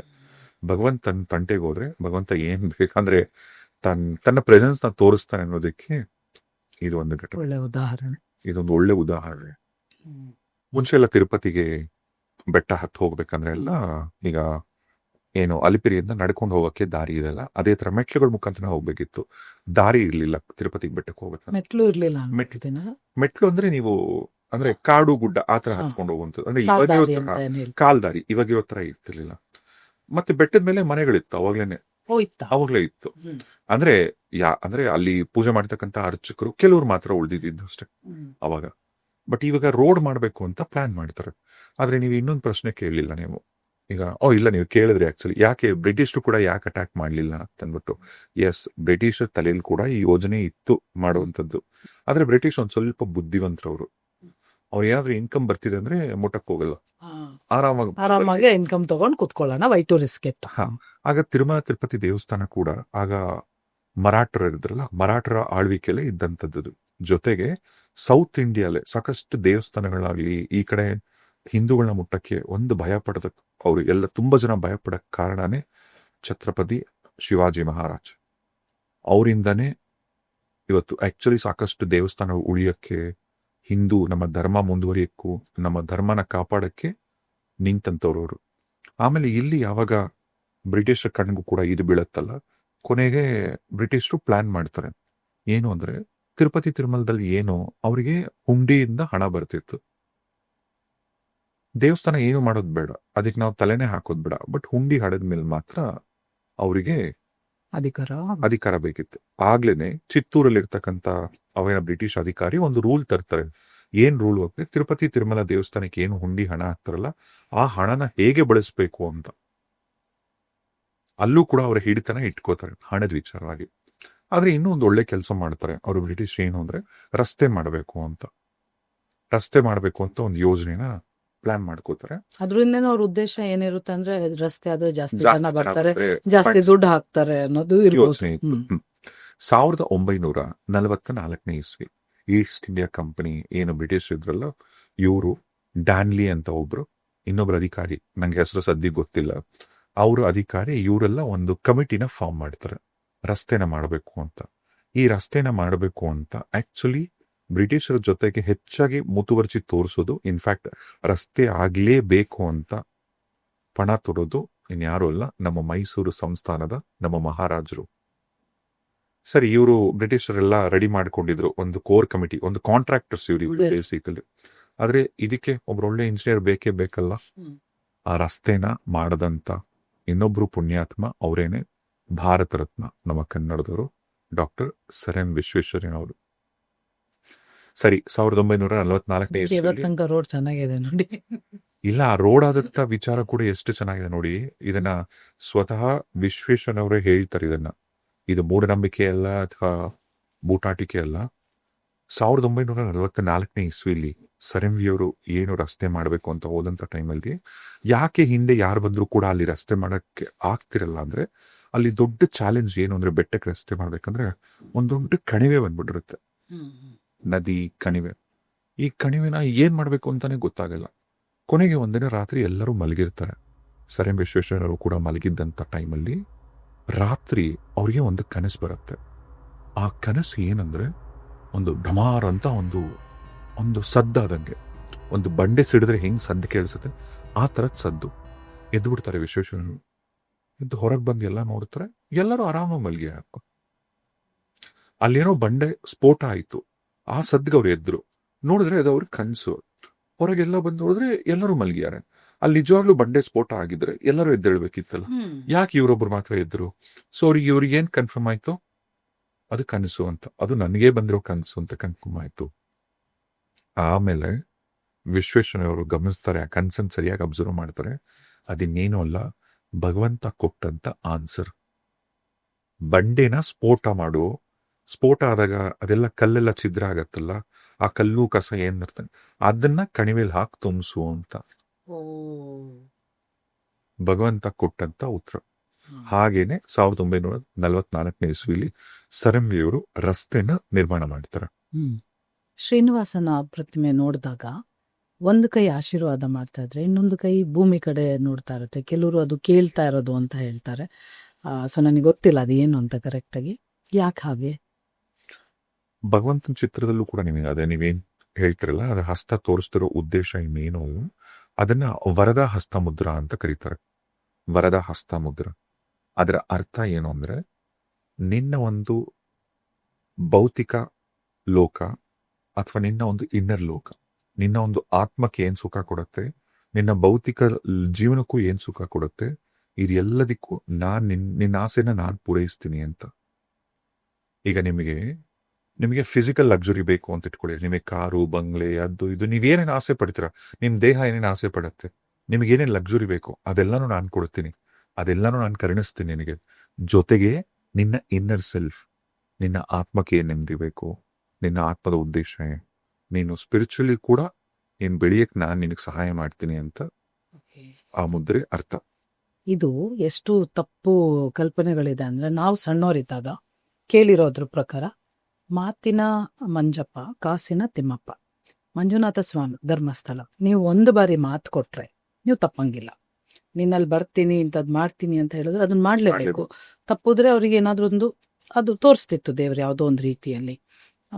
ಈ ಹಾಗೆ ತಿಮ್ಮಪ್ಪಂಗೆ ಏನೇ ತಪ್ಪು ಮಾಡ್ರಿ ಏನಾಗ್ಲಿ ಕಾಸು ಕಟ್ಟಿಟ್ಬಿಟ್ಟು ಅದನ್ನ ತಂದು ಹಾಕೋದ್ರಿಂದ ಪಾಪಗಳು ಕಡಿಮೆ ಆಗುತ್ತೆ ಅಂತಾನು ನಂಬ್ತಿದ್ರು. ಸೊ ಕಾಸು ಕೊಡ್ತೀವಿ ಅಂದಮೇಲೆ ಕೊಡ್ಲೇಬೇಕು ಅಂತಾನು ಒಂದು ನಂಬ್ತಿದ್ರು.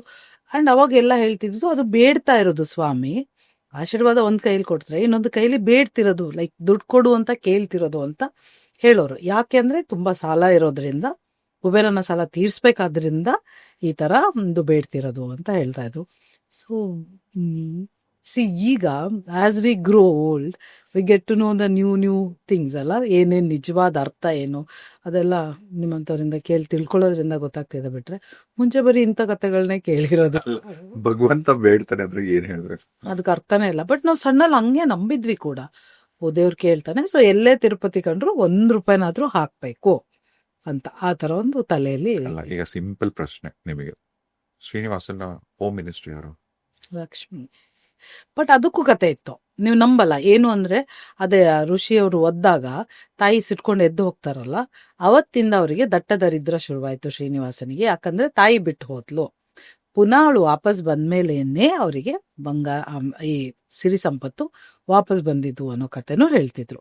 ಹಂಗಾಗಿ ಕಾಲ್ ತಾಗಿದ್ರೆ ನಮಸ್ಕಾರ ಮಾಡ್ಬೇಕು, ಒದಿಬಾರ್ದು, ಲಕ್ಷ್ಮಿ ಬಿಟ್ಟು ಹೋಗ್ತಾಳೆ, ಬೈ ಚಾನ್ಸ್ ತಾಗಿದ್ರು ತಪ್ಪಾಯ್ತು ಅಂತ ಹೇಳ್ಬೇಕು, ಲಕ್ಷ್ಮಿ ಅಲ್ಲಿ ಇರಲ್ಲ ಅನ್ನೋದು ನಮಗೆ ಸಣ್ಣಲ್ಲಿಂದ ಹೇಳ್ತಾ ಇದ್ರು. ಅದನ್ನು ನಾವು ಕೇಳ್ಕೊಂಡ್ ಬಂದ್ವಿ. ನೀವು ಯಾವಾಗ್ಲೂ ಒಂದು ಗಮನಿಸಿ, ಯಾವುದೇ ದೇವರಾಗ್ಲಿ, ನಿಮಗೆ ಪರಶಿವ ಆಗ್ಲಿ ಅಥವಾ ಮಹಾವಿಷ್ಣು ಆಗ್ಲಿ ಬ್ರಹ್ಮನೇ ಆಗ್ಲಿ, ಈ 3 ಜನ ಭಗವಂತನ ಏನಿದ್ರಲ್ಲ, ಇವರನ್ನ ನೋಡಿ, ಇವರ ಸಾಧನೆನ ನೋಡಿ ಎಲ್ಲ ಹೆಣ್ಮಕ್ಳು ಅವರೇ ಬಂದಿತ್ತು. ಹೇಗೆ ಎಲ್ಲ ಅವರೇ ಹುಡುಕೊಂಡ್ ಬಂದಿತ್ತು. ಕರೆಕ್ಟ್. ಶಿವ ಪಾರ್ವತಿ ಹುಡುಕೊಂಡ್ ಬಂದಿದ್ದು, ಮಹಾಲಕ್ಷ್ಮಿ ಕೂಡ ವಿಷ್ಣು ಹುಡುಕೊಂಡ್ ಬಂದಿತ್ತು. ಹಾಗೆ ಸೊ ಅದರ ಅರ್ಥ ಸ್ಪಿರಿಚುಲಿ, ಅದರ ಅರ್ಥ ಏನು ಅಂದ್ರೆ, ನಾವು ಒಂದು ಮ್ಯಾನ್ ಆಗಿ ಆಗ್ಲಿ, ನಾವ್ ಯಾವಾಗ ಎವಾಲ್ವ್ ಆಗ್ತೀವಲ್ಲ, ಆಧ್ಯಾತ್ಮಿಕವಾಗಲಿ ಭೌತಿಕವಾಗಲಿ, ಸರಿದಾರದಲ್ಲಿ ನಡೆದಾಗ ಸರಿಯಾದಂತ ವ್ಯಕ್ತಿಗಳು ಬರ್ತಾರೆ. ಕರೆಕ್ಟ್.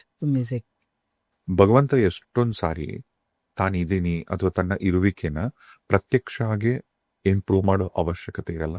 ಎಷ್ಟೊಂದ್ ಸಾರಿ ನೋಡಿ, ನೇಚರು ಅಷ್ಟೇ, ನಮ್ಗೆ ಎಷ್ಟೊಂದ್ ಸಾರಿ ಇಂಟ್ಯೂಷನ್ಸ್ ಕೊಡ್ತಾ ಹೋಗುತ್ತೆ, ನಾವ್ ಅದನ್ನ ಸರಿಯಾಗಿ ಗಮನಿಸ್ಬೇಕು. ಪ್ರತಿ ವಿಚಾರದಲ್ಲೂ ಅಷ್ಟೇ. ಅದಕ್ಕೆ ಹೇಳೋದು, ನೀವು ಆಧ್ಯಾತ್ಮಿಕವಾಗಿ, ನೀವು ಸ್ಪಿರಿಚುವಲ್ ಆಗಿ ಆ ಜ್ಞಾನ ಮಾರ್ಗದಲ್ಲಿ ನೀವು ಇದ್ದಾಗ ನಿಮಗೆಲ್ಲಾನು ಗೊತ್ತಾಗ್ತಾ ಹೋಗುತ್ತೆ. ಕೆಲವೊಂದ್ಸಾರಿ ಒಬ್ಬ ವ್ಯಕ್ತಿನ ನೀವು ನಂಬಿ ಎಷ್ಟೋ ವರ್ಷ ಆದ್ಮೇಲೆ, ಈಗ ಕೆಲವರು ಯಾರೋ ಒಳ್ಳೆಯವರು ಅಂತ ನಿಮಗೆ ಪರಿಚಯ ಆಗ್ಬಿಡ್ತಾರೆ, ಎಷ್ಟೋ ವರ್ಷ ಆದ್ಮೇಲೆ ನಿಮ್ಗೆ ರಿಯಲೈಸ್ ಆಗುತ್ತೆ, ಇಂಥವ್ರ ಜೊತೆ ನಾವಿದ್ವಾ ಅಂತ. ಖಂಡಿತ ನಿಜ ಇದು. ಆದ್ರೆ ನೀವು ಈಗ ನೀವು ಸ್ಪಿರಿಚುಲಿ ಕನೆಕ್ಟ್ ಆಗಿ ಭಗವಂತ ನಿಮ್ಮನ್ನು ಪ್ರೊಟೆಕ್ಟ್ ಮಾಡ್ತಾನೆ. ಅವ್ರ ವಿಚಾರವಾಗಿ ತುಂಬಾ ನಿಮಗೆ ಕ್ಲೂಸ್ ಕೊಡ್ತಾನೆ, ನಾವು ಅದನ್ನ ಗ್ರಹಿಸ್ಬೇಕು ಅಷ್ಟೇ. ಎಷ್ಟೊಂದು ಸಂದರ್ಭಗಳಲ್ಲಿ ನೋಡಿ, ಈಗ ನೇಚರೇ ಮಾತಾಡುತ್ತೆ ನಮಗೆ. ಈಗ ಎಲ್ಲೋ ನೀವು ಟ್ರಾವೆಲ್ ಮಾಡ್ತಿರ್ತಾರ ಒಂದು ರಸ್ತೆಯಲ್ಲಿ, ಆ ರಸ್ತೆಯಲ್ಲಿ ಎಲ್ಲೋ ಒಂದು ಮರನೋ ಬಿದ್ದಿತ್ತು ಅಂತ ಇಟ್ಕೊಳ್ಳಿ, ಮರ ಬಿದ್ದಿತ್ತು ಅಥವಾ ಏನೋ ಒಂದು ಅಪಶಕುನ ಆಗಿತ್ತು, ಕೆಲವೊಂದೆಲ್ಲ ಗ್ರಹಿಸ್ಬೇಕು ನಾವು. ನೀವು ಸ್ಪಿರಿಚುವಲ್ ವೇಲ್ ಇದ್ದಾಗ ನಿಮಗೆ ಮುಂದೆ ಏನೋ ದೊಡ್ಡ ಅನಾಹುತ ಇರುತ್ತೆ, ಅದನ್ನ ಭಗವಂತ ಇಲ್ಲಿ ಬಚಾವ್ ಮಾಡಿರ್ತಾನೆ. ಭಗವಂತ ಎಷ್ಟು ಚೆನ್ನಾಗಿ ತಾನಿದ್ದೀನಿ ಅಂತ ಇವತ್ತಿಗೂ ತೋರಿಸ್ತಾನೆ ಅಂದ್ರೆ, ತಿರುಪತಿಲಿ ಒಂದು ದೊಡ್ಡದಾದಂತ ಒಂದು ಮಿರಾಕಲ್ ಆಗತ್ತೆ. ಇದನ್ನ ಯಾರೋ ಕುತ್ಕೊಂಡು ಏನೋ ಕತೆಗಳ ತರನೋ ಹೇಳ್ತಿರೋದು ಅಲ್ಲ, ಅಥವಾ ಇದೇನೋ ಮೂಢನಂಬಿಕೆನೋ ಅಲ್ಲ, ಅಥವಾ ಮೌಢ್ಯನೋ ಅಲ್ಲ. ಇದು ಈ ಘಟನೆ, ಇವಾಗ ನಾ ಹೇಳ್ತಕ್ಕಂಥ ಈ ಘಟನೆನ ಸ್ವತಃ ದಾಖಲು ಮಾಡಿದ್ದು ಒಬ್ಬರು IAS ಆಫೀಸರ್. ಭಾರತದ ಪ್ರಧಾನ ಮಂತ್ರಿಗಳ ಹತ್ರ ಕೆಲಸ ಮಾಡಿದಂಥವ್ರು ಒಬ್ಬರು IAS ಆಫೀಸರ್. 1972 ಇಸ್ವಿಯಿಂದ 1982 ಇಸ್ವಿ ತನಕ ತಿರುಪತಿ TTDN ಕಮಿಟಿ ಇತ್ತು. ಅಲ್ಲಿ EO ಆಗಿ ಕೆಲಸ ಮಾಡ್ತಿರ್ತಾರೆ. ಅವರೇನೆ PVRK ಪ್ರಸಾದ್ ಅಂತ ಅವ್ರ ಹೆಸರು. ಕಲೆಕ್ಟರ್ ಆಗಿ IAS ಆಗಿದ್ದಂಥವ್ರು. ನೆಕ್ಸ್ಟ್ ತಿರುಪತಿ ಇನ್ಚಾರ್ಜ್ ಎಲ್ಲ 10 ವರ್ಷಗಳ ಕಾಲ ಅವರು ನೋಡ್ಕೊಂತಿರ್ತಾರೆ. ತುಂಬಾ ಚೆನ್ನಾಗಿ ಮೇಂಟೈನ್ ಮಾಡ್ತಿರ್ತಾರೆ ಮೇಲ್ಗಡೆ ಎಲ್ಲ. ಈಗ ತಿರುಪತಿ ಮೇಲ್ ಹೋದ್ರೆ ರಸ್ತೆಗಳೆಲ್ಲ ಯಾಕೆ ಹೇಳಿ ಅಷ್ಟು ನೀಟಾಗಿದೆ.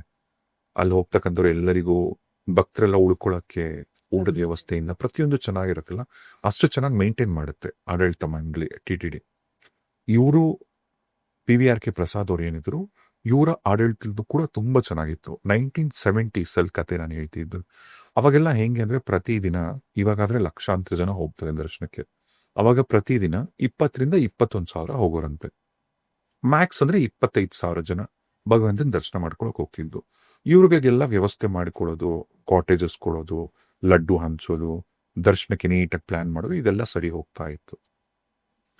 ಅಲ್ಲಿ ಬೆಟ್ಟದ ಮೇಲೆ ಇರ್ತಕ್ಕಂಥ ಗೋದರ್ಭ ಅಂತ ಏನೋ ಒಂದು ರಿಸರ್ವೈರ್ ಇದೆ. ಅದೇ ರಿಸರ್ವೈರ್ ಇಂದಾನೆ ಬೆಟ್ಟದ ಮೇಲೆ ಎಲ್ಲ ಕಡೆ ನೀರು ಸರಬರಾಜು ಆಗ್ತಾ ಇದ್ದಿತ್ತು. ಒಂದ್ಸರಿ ಏನಾಗತ್ತೆ ಅಂದ್ರೆ 1977 ಇಸ್ವಿ ಅಕ್ಟೋಬರ್ ತಿಂಗಳಷ್ಟೊತ್ತಿಗೆ ನೀರ್ ಖಾಲಿ ಆಗ್ತಾ ಬಂದ್ಬಿಡತ್ತೆ. ಅಕ್ಟೋಬರ್ ಅಲ್ಲ, ನೀರ್ ಖಾಲಿ ಆಗ್ತಾ ಬಂದ್ಬಿಡತ್ತೆ. ನೀರ್ ಖಾಲಿ ಹೋಗ್ತಾ ಬಂದಾಗ ಏನ್ ಮಾಡ್ಬೇಕು ಅಂತ ಗೊತ್ತಾಗಲ್ಲ. ಅಂದ್ರೆ ಬೇರೆ ರಿಸೋರ್ಸ್ ಇಲ್ಲ. ಅದೊಂದೇ ರಿಸರ್ವರ್ ಇಂದಾನೆ ಮೇಲಿಂದ ಬರ್ತಿರೋದು. ಇವಾಗ ನೀವು ಕೆಳಗಡೆ ಇದ್ರೆ ಹೋಗ್ಲಿ ಟ್ಯಾಂಕರ್ಗಳು ತರಿಸ್ಕೊಂಡು ಎಲ್ಲರಿಗೂ ಸರಬರಾಜು ಮಾಡ್ಬೋದು ಅಂದ್ರೆ ಆಗಲ್ಲ. ಬೆಟ್ಟದ ಮೇಲೆ ಅದು ಅಷ್ಟು ಜನಕ್ಕೆ. ಅವಾಗ ಎಲ್ಲ TTD ಅವರೆಲ್ಲ ಮೀಟಿಂಗ್ ಕೂತ್ಕೊಂತಾರೆ. ಅವಾಗ ಹೇಳ್ತಾರೆ, ಕೇವಲ ಇನ್ನು 15 ದಿನ ಮಾತ್ರ ಉಳಿದಿದೆ, ನೀರು ಖಾಲಿ ಆಗ್ತದೆ ಡ್ಯಾಮ್ ಅಲ್ಲಿ. 15 ದಿನ ಆದ್ಮೇಲೆ ನೀರಿರಲ್ಲ. ಸೊ ಯಾರು ಭಕ್ತಾದಿಗಳು ಬರಕ್ಕಾಗಲ್ಲ, ದೇವಸ್ಥಾನ ಮುಚ್ಚಬೇಕಾಗತ್ತೆ ಅಂತ. ಆಗ ಈ PVRK ಪ್ರಸಾದ್ ಅವರಿಗೆ ಏನ್ ಮಾಡ್ಬೇಕು ಅಂತ ಗೊತ್ತಾಗಲ್ಲ. ಅವ್ರು ಹೇಳ್ತಾರೆ, ಭಗವಂತ ಇದು ನನ್ನ ಅಂಡರಲ್ಲಿ ನಾನು ಇದೆಲ್ಲ ನೋಡ್ಕೊಂತ ಇದ್ದೀನಿ, ದೇವಸ್ಥಾನ ಏನೋ ಮುಚ್ಚಿಬಿಟ್ಟು ಭಕ್ತಾದಿಗಳು ಬರ್ದಂಗಾದ್ರೆ ನನಗೆ ಅದೊಂಥರ ಕಪ್ಪು ಚುಕ್ಕೆ ನನ್ನ ಕೆರಿಯರಲ್ಲಿ, ಏನನ್ನ ಮಾಡಿ ನನಗೆ ದಾರಿ ತೋರಿಸು ಭಗವಂತ ಅಂತ ಯೋಚನೆ ಮಾಡ್ತಿರ್ತಾರೆ. ಅದೇ ಸಂದರ್ಭದಲ್ಲಿ ಅಲ್ಲಿರ್ತಕ್ಕಂಥವ್ರು ಒಬ್ರು ಸಜೆಸ್ಟ್ ಮಾಡ್ತಾರೆ. ಉಪ್ಪಲೂರಿ ಗಣಪತಿ ಶಾಸ್ತ್ರಿ ಅಂತ ಒಬ್ರು, ಒಂದು 82 ವರ್ಷ ವಯಸ್ಸಾಗಿರತ್ತೆ. ಅವ್ರನ್ನ ಸರಸ್ವತಿ ಪುತ್ರ ಅಂತ ಕೂಡ ಕರೀತಾರೆ. ಅವ್ರು ಇನ್ಫ್ಯಾಕ್ಟ್ ಪದ್ಮಭೂಷಣ್ ಕೂಡ ಬಂದಿದೆ ಅವರಿಗೆ. ಅವರು ಸಿಕಿಂದ್ರಾಬಾದಲ್ಲಿದ್ದಾರೆ ಅಂತ ಗೊತ್ತಾಗತ್ತೆ.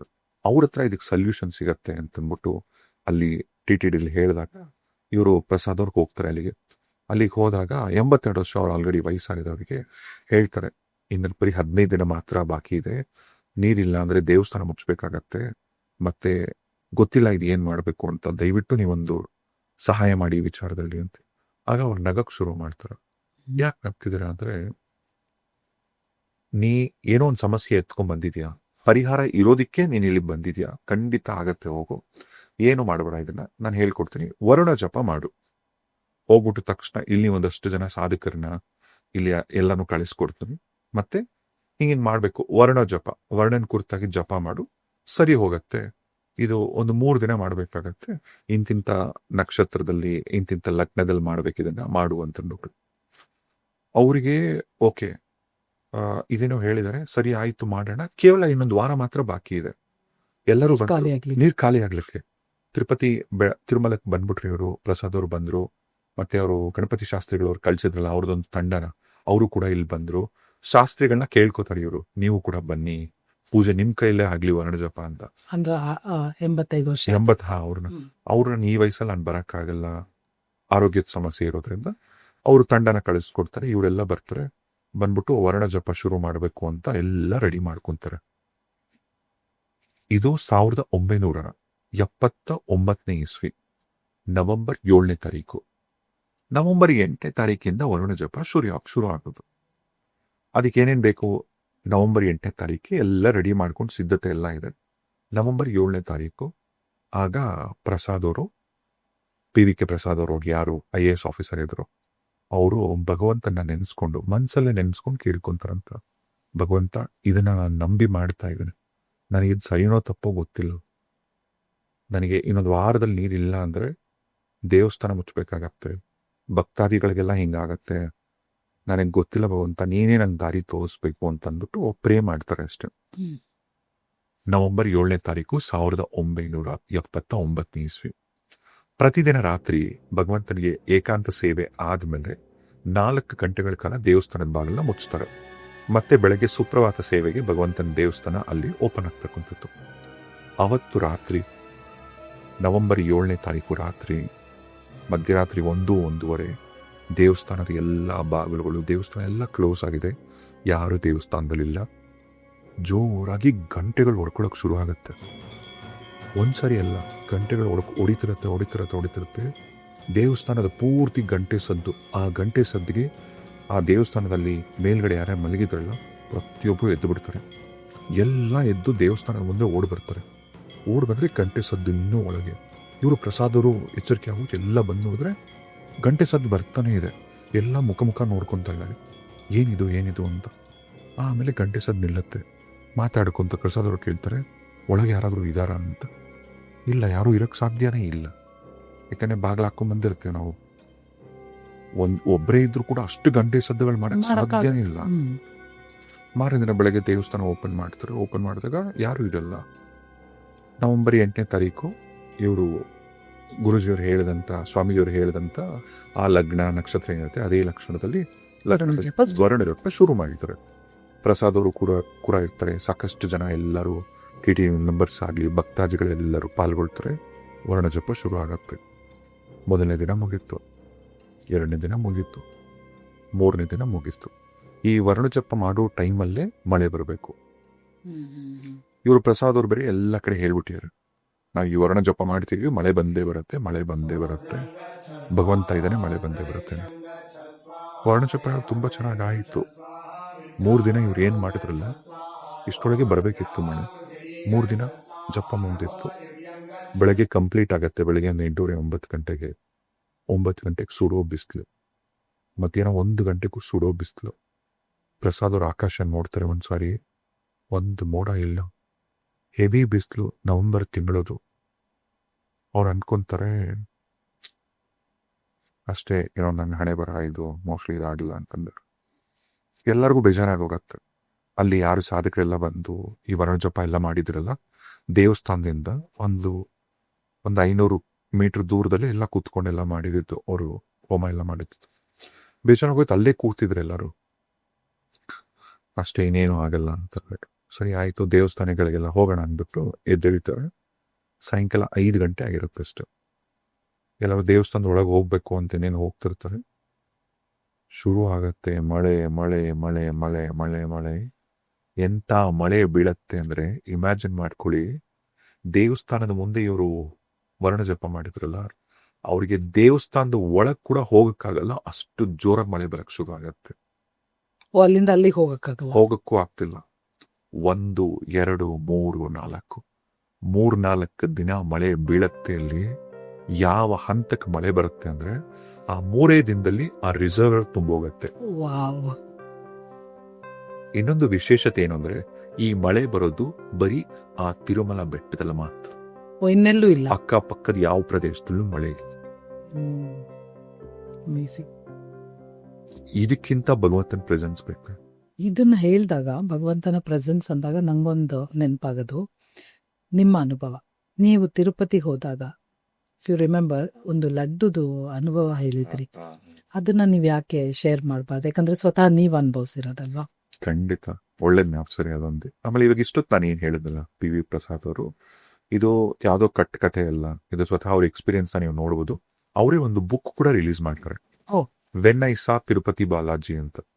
ಈ ಪುಸ್ತಕ ಸಿಗತ್ತೆ, ನೀವು ನೋಡ್ಬೋದು.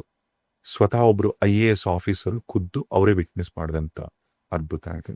ಇನ್ನು ನೀವು ನಮಗೆ ಕೇಳೋದ್ರಲ್ಲ, ಭಗವಂತನಿಗೆ ನೀವು ಇಷ್ಟವಾದಂಥ ಯಾವುದೇ ಒಂದು ಭಗವಂತ ಆಗಲಿ, ನೀವು ಕನೆಕ್ಟ್ ಆಗಿ ಭಗವಂತನಿಗೆ ಎಲ್ಲೋ ಒಂದು ಕಡೆ ತಾನಿದ್ದೀನಿ ಅಂತ ಸಣ್ಣದ್ರಲ್ಲೂ ತೋರಿಸ್ತಾನೆ. ಅದನ್ನ ನೀವು ಗಮನಿಸ್ಬೇಕು. ಇದು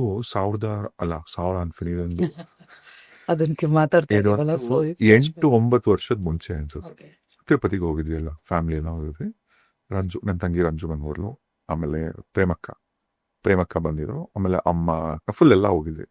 ಆದ್ರೆ ನಾನು, ರಂಜಿತಾ, ಆಮೇಲೆ ಪ್ರೇಮಕ್ಕ, ನನ್ನ ತಂಗಿ ಮತ್ತೆ ಪ್ರೇಮಕ್ಕ, ನಾವೆಲ್ಲರೂ ಅಲ್ಲಿ ಹೋದ್ವಿ ಸಾಯಂಕಾಲ. ನಮಗೆ ನೆಕ್ಸ್ಟ್ ದಿನ ಬೆಳಗ್ಗೆ ದರ್ಶನ ಆಗುತ್ತೆ. ಅಲ್ಲಿಗೆ ಹೋದಾಗ ನಾನು ಪ್ರೇಮಕ್ಕ ಲಡ್ಡು ತಿನ್ಬೇಕು ಅಂತ ಅಂದ್ರು, ಪ್ರೇಮಕ್ಕ ಅಂತ ಅನ್ಸುತ್ತೆ. ಆಮೇಲೆ ಅಲ್ಲಿ ಲಡ್ಡುಗೆ ಹೇಳ್ಬೇಕಂದ್ರೆ ಕ್ಯೂ ಬೇರೆ ತುಂಬಾ ಜಾಸ್ತಿ ಇರತ್ತೆ ಅಲ್ಲಿ. ನಾನು ಹೆಂಗಿರೋ ದರ್ಶನ ಕೊಡ್ತಾರ ಅವಕ್ಕ ತಗೋಣ ಅಂತ ನಾವೇನೋ ಅಲ್ಲೇ ಮಾತಾಡ್ತಾ ಇದೀವಿ. ಆಯ್ತಾ, ಮಾತಾಡ್ಬೇಕು. ನಾನು ಇದಕ್ಕೆ ನೋಡ್ತೀನಿ ಅಂದ್ರೆ ಅವನು ನಾನು ಅಲ್ಲಿಂದ ನಡ್ಕೊಂಡು ಒಂಚೂರು ಮಧ್ಯೆ ಬರ್ತಿದ್ದೀನಿ. ಯಾವ ಕಡೆಯಿಂದನೋ ಒಬ್ಬ ಹುಡುಗ ಬಂತ. ಆಯ್ತಾ, ಹುಡುಗ ಬಂದ್ಬಿಟ್ಟು ಹಿಂಗ್ ನೋಡಿದೆ, ಹಿಂಗ್ ನೋಡ್ಬಿಟ್ಟು ಕವರ್ ಒಂದು ಕೈಗೆ ಇಟ್ಬಿಟ್ಟು ಕೊಟ್ಟೋಗ್ಬಿಟ್ಟ. ಏನು ಮಾತಾಡಿಲ್ಲ. ಏನು ಮಾತಾಡ್ಲಿಲ್ಲ. ಕವರ್ ನೋಡಿದ್ರೆ ಲಡ್ಡು ಕವರ್ ಅದು. ಸಿಕ್ತ ಲಡ್ಡು. ನಮ್ಗೆ ಇವತ್ತಿಗೂ ಅದೊಂಥರ ಆಶ್ಚರ್ಯ. ಈಗ ಯಾರೋ ಅಕ್ಕಪಕ್ಕ ಇದ್ದಿಲ್ಲಿ ಕೇಳಿಸ್ಕೊಂಡು ಹೋಗಿ ತಂದ್ಕೊಟ್ರು ಅಂತಾನೆ ಅಂದ್ರೆ. ನನಗೆ ತಿರುಪತಿ ವಿಚಾರದಲ್ಲಿ ತುಂಬಾ ತುಂಬಾ ತುಂಬಾ ಎಷ್ಟು ಅದ್ಭುತ ಆಗಿದೆ ಅಂದ್ರೆ, ವೈಕುಂಠ ಏಕಾದಶಿಯಲ್ಲಿ ತಿರುಪತಿ ಭಗವಂತ ನೋಡ್ಬೇಕು ಅಂತ ತುಂಬಾ ಆಸೆ ಇತ್ತು. ಅದೊಂದು ಅದೃಷ್ಟ ಕೂಡ ಸಿಕ್ಬಿಡ್ತು ನನಗೆ. 3 ವರ್ಷದ ಮುಂಚೆ ವೈಕುಂಠ ಏಕಾದಶಿಗೆ ಭಗವಂತನ ನೋಡಿದ್ದು. ತುಂಬಾ ಕಷ್ಟ ಅಲ್ಲ ಆ ದಿನ ಸಿಗುದು. ಅದಂತೂ ನನಗೆ ಇವಾಗೂ ಆಶ್ಚರ್ಯ. ಎಷ್ಟೊಂದ್ಸಾರಿ ನನಗೆ ಸಾಕಷ್ಟು ನನ್ನ ಹಳೆ ಒಂದು ಪಾಡ್ಕಾಸ್ಟ್ ಅಲ್ಲಿ ರೂಪಾಯಿ ಇರೋ ಜೊತೆ ಮಾಡಿದ ಪಾಡ್ಕಾಸ್ಟ್ ಅಲ್ಲೂ ಕೂಡ ನಾನು ಹೇಳಿದ್ದೆ ನನಗಾದಂತ ಒಂದು ಎಕ್ಸ್ಪೀರಿಯನ್ಸ್. ನನ್ನ ಫ್ರೆಂಡ್ ಅಜಯ್ ಮತ್ತೆ ಅವ್ರ ಫ್ಯಾಮಿಲಿ ಅವ್ರ ಮುಖಾಂತರ ನಾವು ಇವತ್ತು ಅವ್ರು ನೆನ್ಸ್ಕೋತೀನಿ. ಅವ್ರ ಫ್ಯಾಮಿಲಿ ನಿಮ್ಗೆ ಹೇಳಿದ್ದೆ ಅನ್ಸುತ್ತೆ, ಭಗವಂತನ ಮುಂದೆ ಒಂದು 40-50 ನಿಮಿಷ ಕೂತ್ಕೊಂಡು ಅದು ಭಗವಂತನ ಅಭಿಷೇಕ ಅದೆಲ್ಲ ನೋಡೋ ಅವಕಾಶ ಸಿಕ್ತು ಅಂತ. ಎಂತ ಪುಣ್ಯ ಅಲ್ಲ. ಅವನ್ ನಿಮಗೆ ಹೇಗೆ ಅವರು ನಿಮ್ಮ ಆರಾಧ್ಯ ಅಥವಾ ಇಷ್ಟ ದೇವ್ರು? ಪ್ರಾಬ್ಲಿ ಆ ಸ್ವಾಮಿಗೂ ನೀವು ಒಂದು ಇಷ್ಟವಾದ ಭಕ್ತ, ಅದಕ್ಕೆ ಕರ್ಸ್ಕೊಂಡಿರ್ತಾರೆ, ಅಷ್ಟೊತ್ತು ನಿಲ್ಸ್ಕೊಂಡಿರ್ತಾರೆ ಅನ್ಕೊಂತೀನಲ್ಲ. ಎಷ್ಟು ಖಂಡಿತ ಶ್ರೀನಿವಾಸ ತಿರುಪತಿ ವಿಚಾರದಲ್ಲಿ ಮಾತ್ರ ಹೇಳ್ತೀನಲ್ಲ. ನಾನು ಇವಾಗ ಬಿಟ್ರೆ ಪಾಡ್ಕಾಸ್ಟ್ ಮುಗ್ಸಕ್ಕೆ ಇಷ್ಟ ಇಲ್ಲ. ಎಷ್ಟು ವಿಚಾರಗಳು. ಅಂಡ್ ಇನ್ನೊಂದು ಪಾಡ್ಕಾಸ್ಟ್ ನೋಡ್ತೇವೆ ಒಂದು ಮಾತು ಹೇಳ್ತೀನಿ. ಇಷ್ಟೊತ್ತು ನಾವು ಮಾತಾಡಿದಂತ ಈ ವಿಚಾರದಲ್ಲಿ ಏನಾದ್ರು ಸ್ಪೆಲ್ಲಿಂಗ್ ಮಿಸ್ಟೇಕ್ಸ್ ಅಂದ್ರೆ ಯಾರಾದ್ರೂ ಹೆಸರುಗಳು, ದಿನಾಂಕಗಳು, ಕೆಲವೊಂದು ಘಟನೆಗಳು ಎಲ್ಲಾರು ಮಿಸ್ ಆಗಿದೆ, ದಯವಿಟ್ಟು ಅದನ್ನ ಹೋಟೆಲ್ ಹಾಕೊಳ್ಳಿ. ಕ್ಷಮಿಸ್ಬಿಡಿ. ನೀವೆಲ್ಲ ಹೇಗೆ ಕನೆಕ್ಟ್ ಆಗ್ತೀರಾ ಅದೇ ತರ ನಾನು ಪೂಜೆ ಪುನಸ್ಕಾರ ವ್ರತ ಎಲ್ಲದನ್ನು ಮಾಡಿ ಕನೆಕ್ಟ್ ಆಗ್ತೀನಿ. ಅಂಡ್ ನನ್ನ ಜೀವನದಲ್ಲಂತೂ ಪ್ರತಿ ಹೆಜ್ಜೆಯಲ್ಲೂ ಭಗವಂತನೇ ನನಗೆ ಅಪ್ಪ ಅಮ್ಮ ಅಣ್ಣ ತಮ್ಮ ಎಲ್ಲಾಗಿ ನಿಂತಿರೋದು. ಸೊ ನಂದು ಫಸ್ಟ್ ಕನೆಕ್ಷನ್ನೇ ನನಗೆ ದೇವ್ರ ಜೊತೆ. ಅದ್ರಲ್ಲೂ ನನಗೆ ಈಶ್ವರ ತುಂಬಾ ಕನೆಕ್ಟ್ ಆಗ್ತಾರೆ, ಶಿವ, ಗಣಪತಿ ಅಂತೂ ನನಗೆ ಲಿಟ್ರಲಿ ನಾನು ನಿಮಗೆ ಗೊತ್ತು ಪ್ರತಿ ವರ್ಷ ರಾಖಿ ಕೂಡ ನಾನು ಕೊಟ್ಕೊಂಡು ಬಂದಿರುವಂಥದ್ದು, ಅಷ್ಟು ಕನೆಕ್ಟ್ ಆಗುತ್ತೆ ನನಗೆ. ಸೊ ನನಗೆ ದೇವರು ಅಂದರೆ ನನಗೆ ಅವರೆಲ್ಲೋ ಇದ್ದಾರೆ ಅಂತ ಇಲ್ಲ, ನನ್ನ ಸುತ್ತಮುತ್ತ ಇದ್ದಾರೆ. ನನಗೆ ಬೇಕಾದಾಗ ನನಗೆ ಏನು ಬೇಕು ಅದು ಮಾಡಿಕೊಡ್ತಾರೆ ಅನ್ನೋ ನಂಬಿಕೆಯಲ್ಲೇ ನಾನು ಬೆಳೆದು ಬಂದಿರೋದು. ಸೊ ಆ ಭಗವಂತ ಕೂಡ ನನಗೆ ಎಲ್ಲೂ ಕೈ ಬಿಟ್ಟಿಲ್ಲ, ಪ್ರತಿ ಕ್ಷಣದಲ್ಲೂ ಅದನ್ನು ನಾನು ಇದ್ದೀನಿ ಅಂತ ತೋರಿಸ್ಕೊಂಡು ಬಂದಿಲ್ಲ. ಬಟ್ ನಾನು ಯಾವ ರೀತಿ ದೇವರನ್ನ ನೋಡ್ತೀನಿ ಅಂದರೆ, ಹಸಿದವರಿಗೆ ಅನ್ನ ಕೊಡೋದು ಅಥವಾ ಕಷ್ಟದಲ್ಲಿರೋರಿಗೆ ಒಂದು ಸಹಾಯ ಮಾಡೋದು, ಒಬ್ಬರು ನೊಂದು ಏನೋ ಹೇಳ್ತಾ ಇರುವಾಗ ಅದನ್ನ ಅಪಹಾಸ್ಯ ಮಾಡದೆ ಕೂತ್ಕೊಂಡು ಕೇಳೋದು, ನಮ್ಮ ಕೈಯಲ್ಲಾದರೆ ಅವ್ರಿಗೆ ಒಂದು ಒಳ್ಳೆ ಸಜೆಷನ್ ಕೊಡೋದು. ನಾನು ಏನು ನಂಬ್ತೀನಿ ಅಂದರೆ, ನನ್ನ ಕೈಯಲ್ಲಾದರೆ ನಾನು ಹೆಲ್ಪ್ ಮಾಡಬೇಕು, ಆಗಲ್ವಾ ನಮ್ಮ ಪಾಡಿಗೆ ನಾವಿರಬೇಕು, ಒಬ್ರಿಗೆ ಹರ್ಟ್ ಮಾಡಬಾರ್ದು ಅನ್ನೋದನ್ನು ನಾನು ತುಂಬ ಫಾಲೋ ಮಾಡಿದ್ದೀನಿ ಇಲ್ಲಿ ತನಕ. ಬಟ್ ಎಷ್ಟೋ ಸಲ ಆಗಿರತ್ತೆ ಗೊತ್ತಿಲ್ಲದೇನು, ಅದಕ್ಕೆಲ್ಲ ಕ್ಷಮೆ ಇರಲಿ. ಸ್ಪೆಷಲಿ ನಿಮಗೆ ಸ್ವಲ್ಪ ಹರ್ಟ್ ಮಾಡ್ತಿರ್ತೀನಿ ಅವಾಗ ಇಲ್ಲೇ ದೊಡ್ಡದಾಗಿ ಕ್ಷಮೆ ಕೇಳ್ತಿದ್ದೀನಿ ಆಯ್ತಾ. ಬಿಕಾಸ್ ಅದು ಆಗತ್ತೆ ಗೊತ್ತಿಲ್ಲದೆ. ಯಾರನ್ನ ನಾವು ಯಾರ ಹತ್ರ ನಾವು ಜಗಳ ಮಾಡ್ತೀವಿ ಹೇಳಿ, ನಾವು ಅತ್ಯಂತ ಪ್ರೀತಿ ಪಾತ್ರದವ್ರ ಹತ್ರ ಮಾಡ್ತೀವಿ, ಇನ್ಯಾರೋ ಕೈಲಿ you don't go and fight ಅಲ್ವಾ. That's how it is. And ನಾನು ನಿಮ್ಮಲ್ಲಿ ಆ ಒಳ್ಳೆತನ ನೋಡಿದ್ದೀನಿ. ನಾವು ಎಲ್ಲೇ ಊಟಕ್ಕೆ ಹೋಗಲಿ, ನೀವು ಸರ್ವ್ ಮಾಡಿದವ್ರಿಗೆ ದುಡ್ಡು ಕೊಡೋ ರೀತಿ, ಯಾರೇ ಗಾಡಿ ನಿಲ್ಲಿಸಿ ಕೇಳಬೇಕಾದ್ರೆ ಕೊಡೋ ರೀತಿ ನಾನು ನೋಡಿದ್ದೀನಿ. ನೀವು ಪ್ರಾಬಬ್ಲಿ ದೇವ್ರನ್ನ ಆ ಥರ ಸೇವೆಲೇ ನೋಡ್ತೀರಾ, ಅದಕ್ಕೆ ನಾವು ಕನೆಕ್ಟ್ ಆಗಿದ್ದೀವಿ ಅಂತಲೇ ನಾನು ಅಂದ್ಕೊಂಡಿರೋದು. ಸೊ ಅದನ್ನೇ ಮುಂದುವರಿಸಿ ನನ್ನ ಪ್ರಕಾರ ನಮ್ಮ ಕೈಯಲ್ಲಾದಷ್ಟು, ಮತ್ತು ಈ ಜಾನುವಾರುಗಳಿಗೆ ಊಟ ಕೊಡೋಂಥದ್ದು ಇರ್ಬೋದು, ನಾಯಿಗಳಿಗೆ ಊಟ ಕೊಡೋಂಥ, ಅದನ್ನೆಲ್ಲ ನಾನು ತುಂಬ ನಂಬ್ತೀನಿ ಕೂಡ. ಆ್ಯಂಡ್ ಇಲ್ಲಿ ತನಕ ಸಾಧ್ಯ ಆದಷ್ಟು ಅಂಥ ಕೆಲಸಗಳನ್ನ ಮಾಡ್ಕೊಂಡು ಬಂದಿದ್ದೀನಿ. ಭಗವಂತ ಇನ್ನೂ ನನಗೆ ಜಾಸ್ತಿ ಮಾಡೋ ಶಕ್ತಿ ಕೊಡಲಿ ಅಂತಲೇ ಬೇಡ್ತೀನಿ, ನಿಮಗೂ ಕೂಡ, ಯಾಕಂದರೆ ನೀವು ಅದನ್ನು ಮಾಡ್ತೀರಾ. ಸೊ ಇದು ನೋಡ್ತಿರೋರಿಗೂ ನಾವು ಕೇಳೋದಿಷ್ಟೇ, ನಿಮ್ಮ ಕೈಯಲ್ಲಾದರೆ ಭಗವಂತನ ಪೂಜೆ ಅಂದರೆ ಬರೀ ದೇವಸ್ಥಾನಕ್ಕೆ ಹೋಗಿ ಕೈ ಮುಗಿದು ಅಭಿಷೇಕ ಮಾಡಿಸಿ ಬರೋದಲ್ಲ.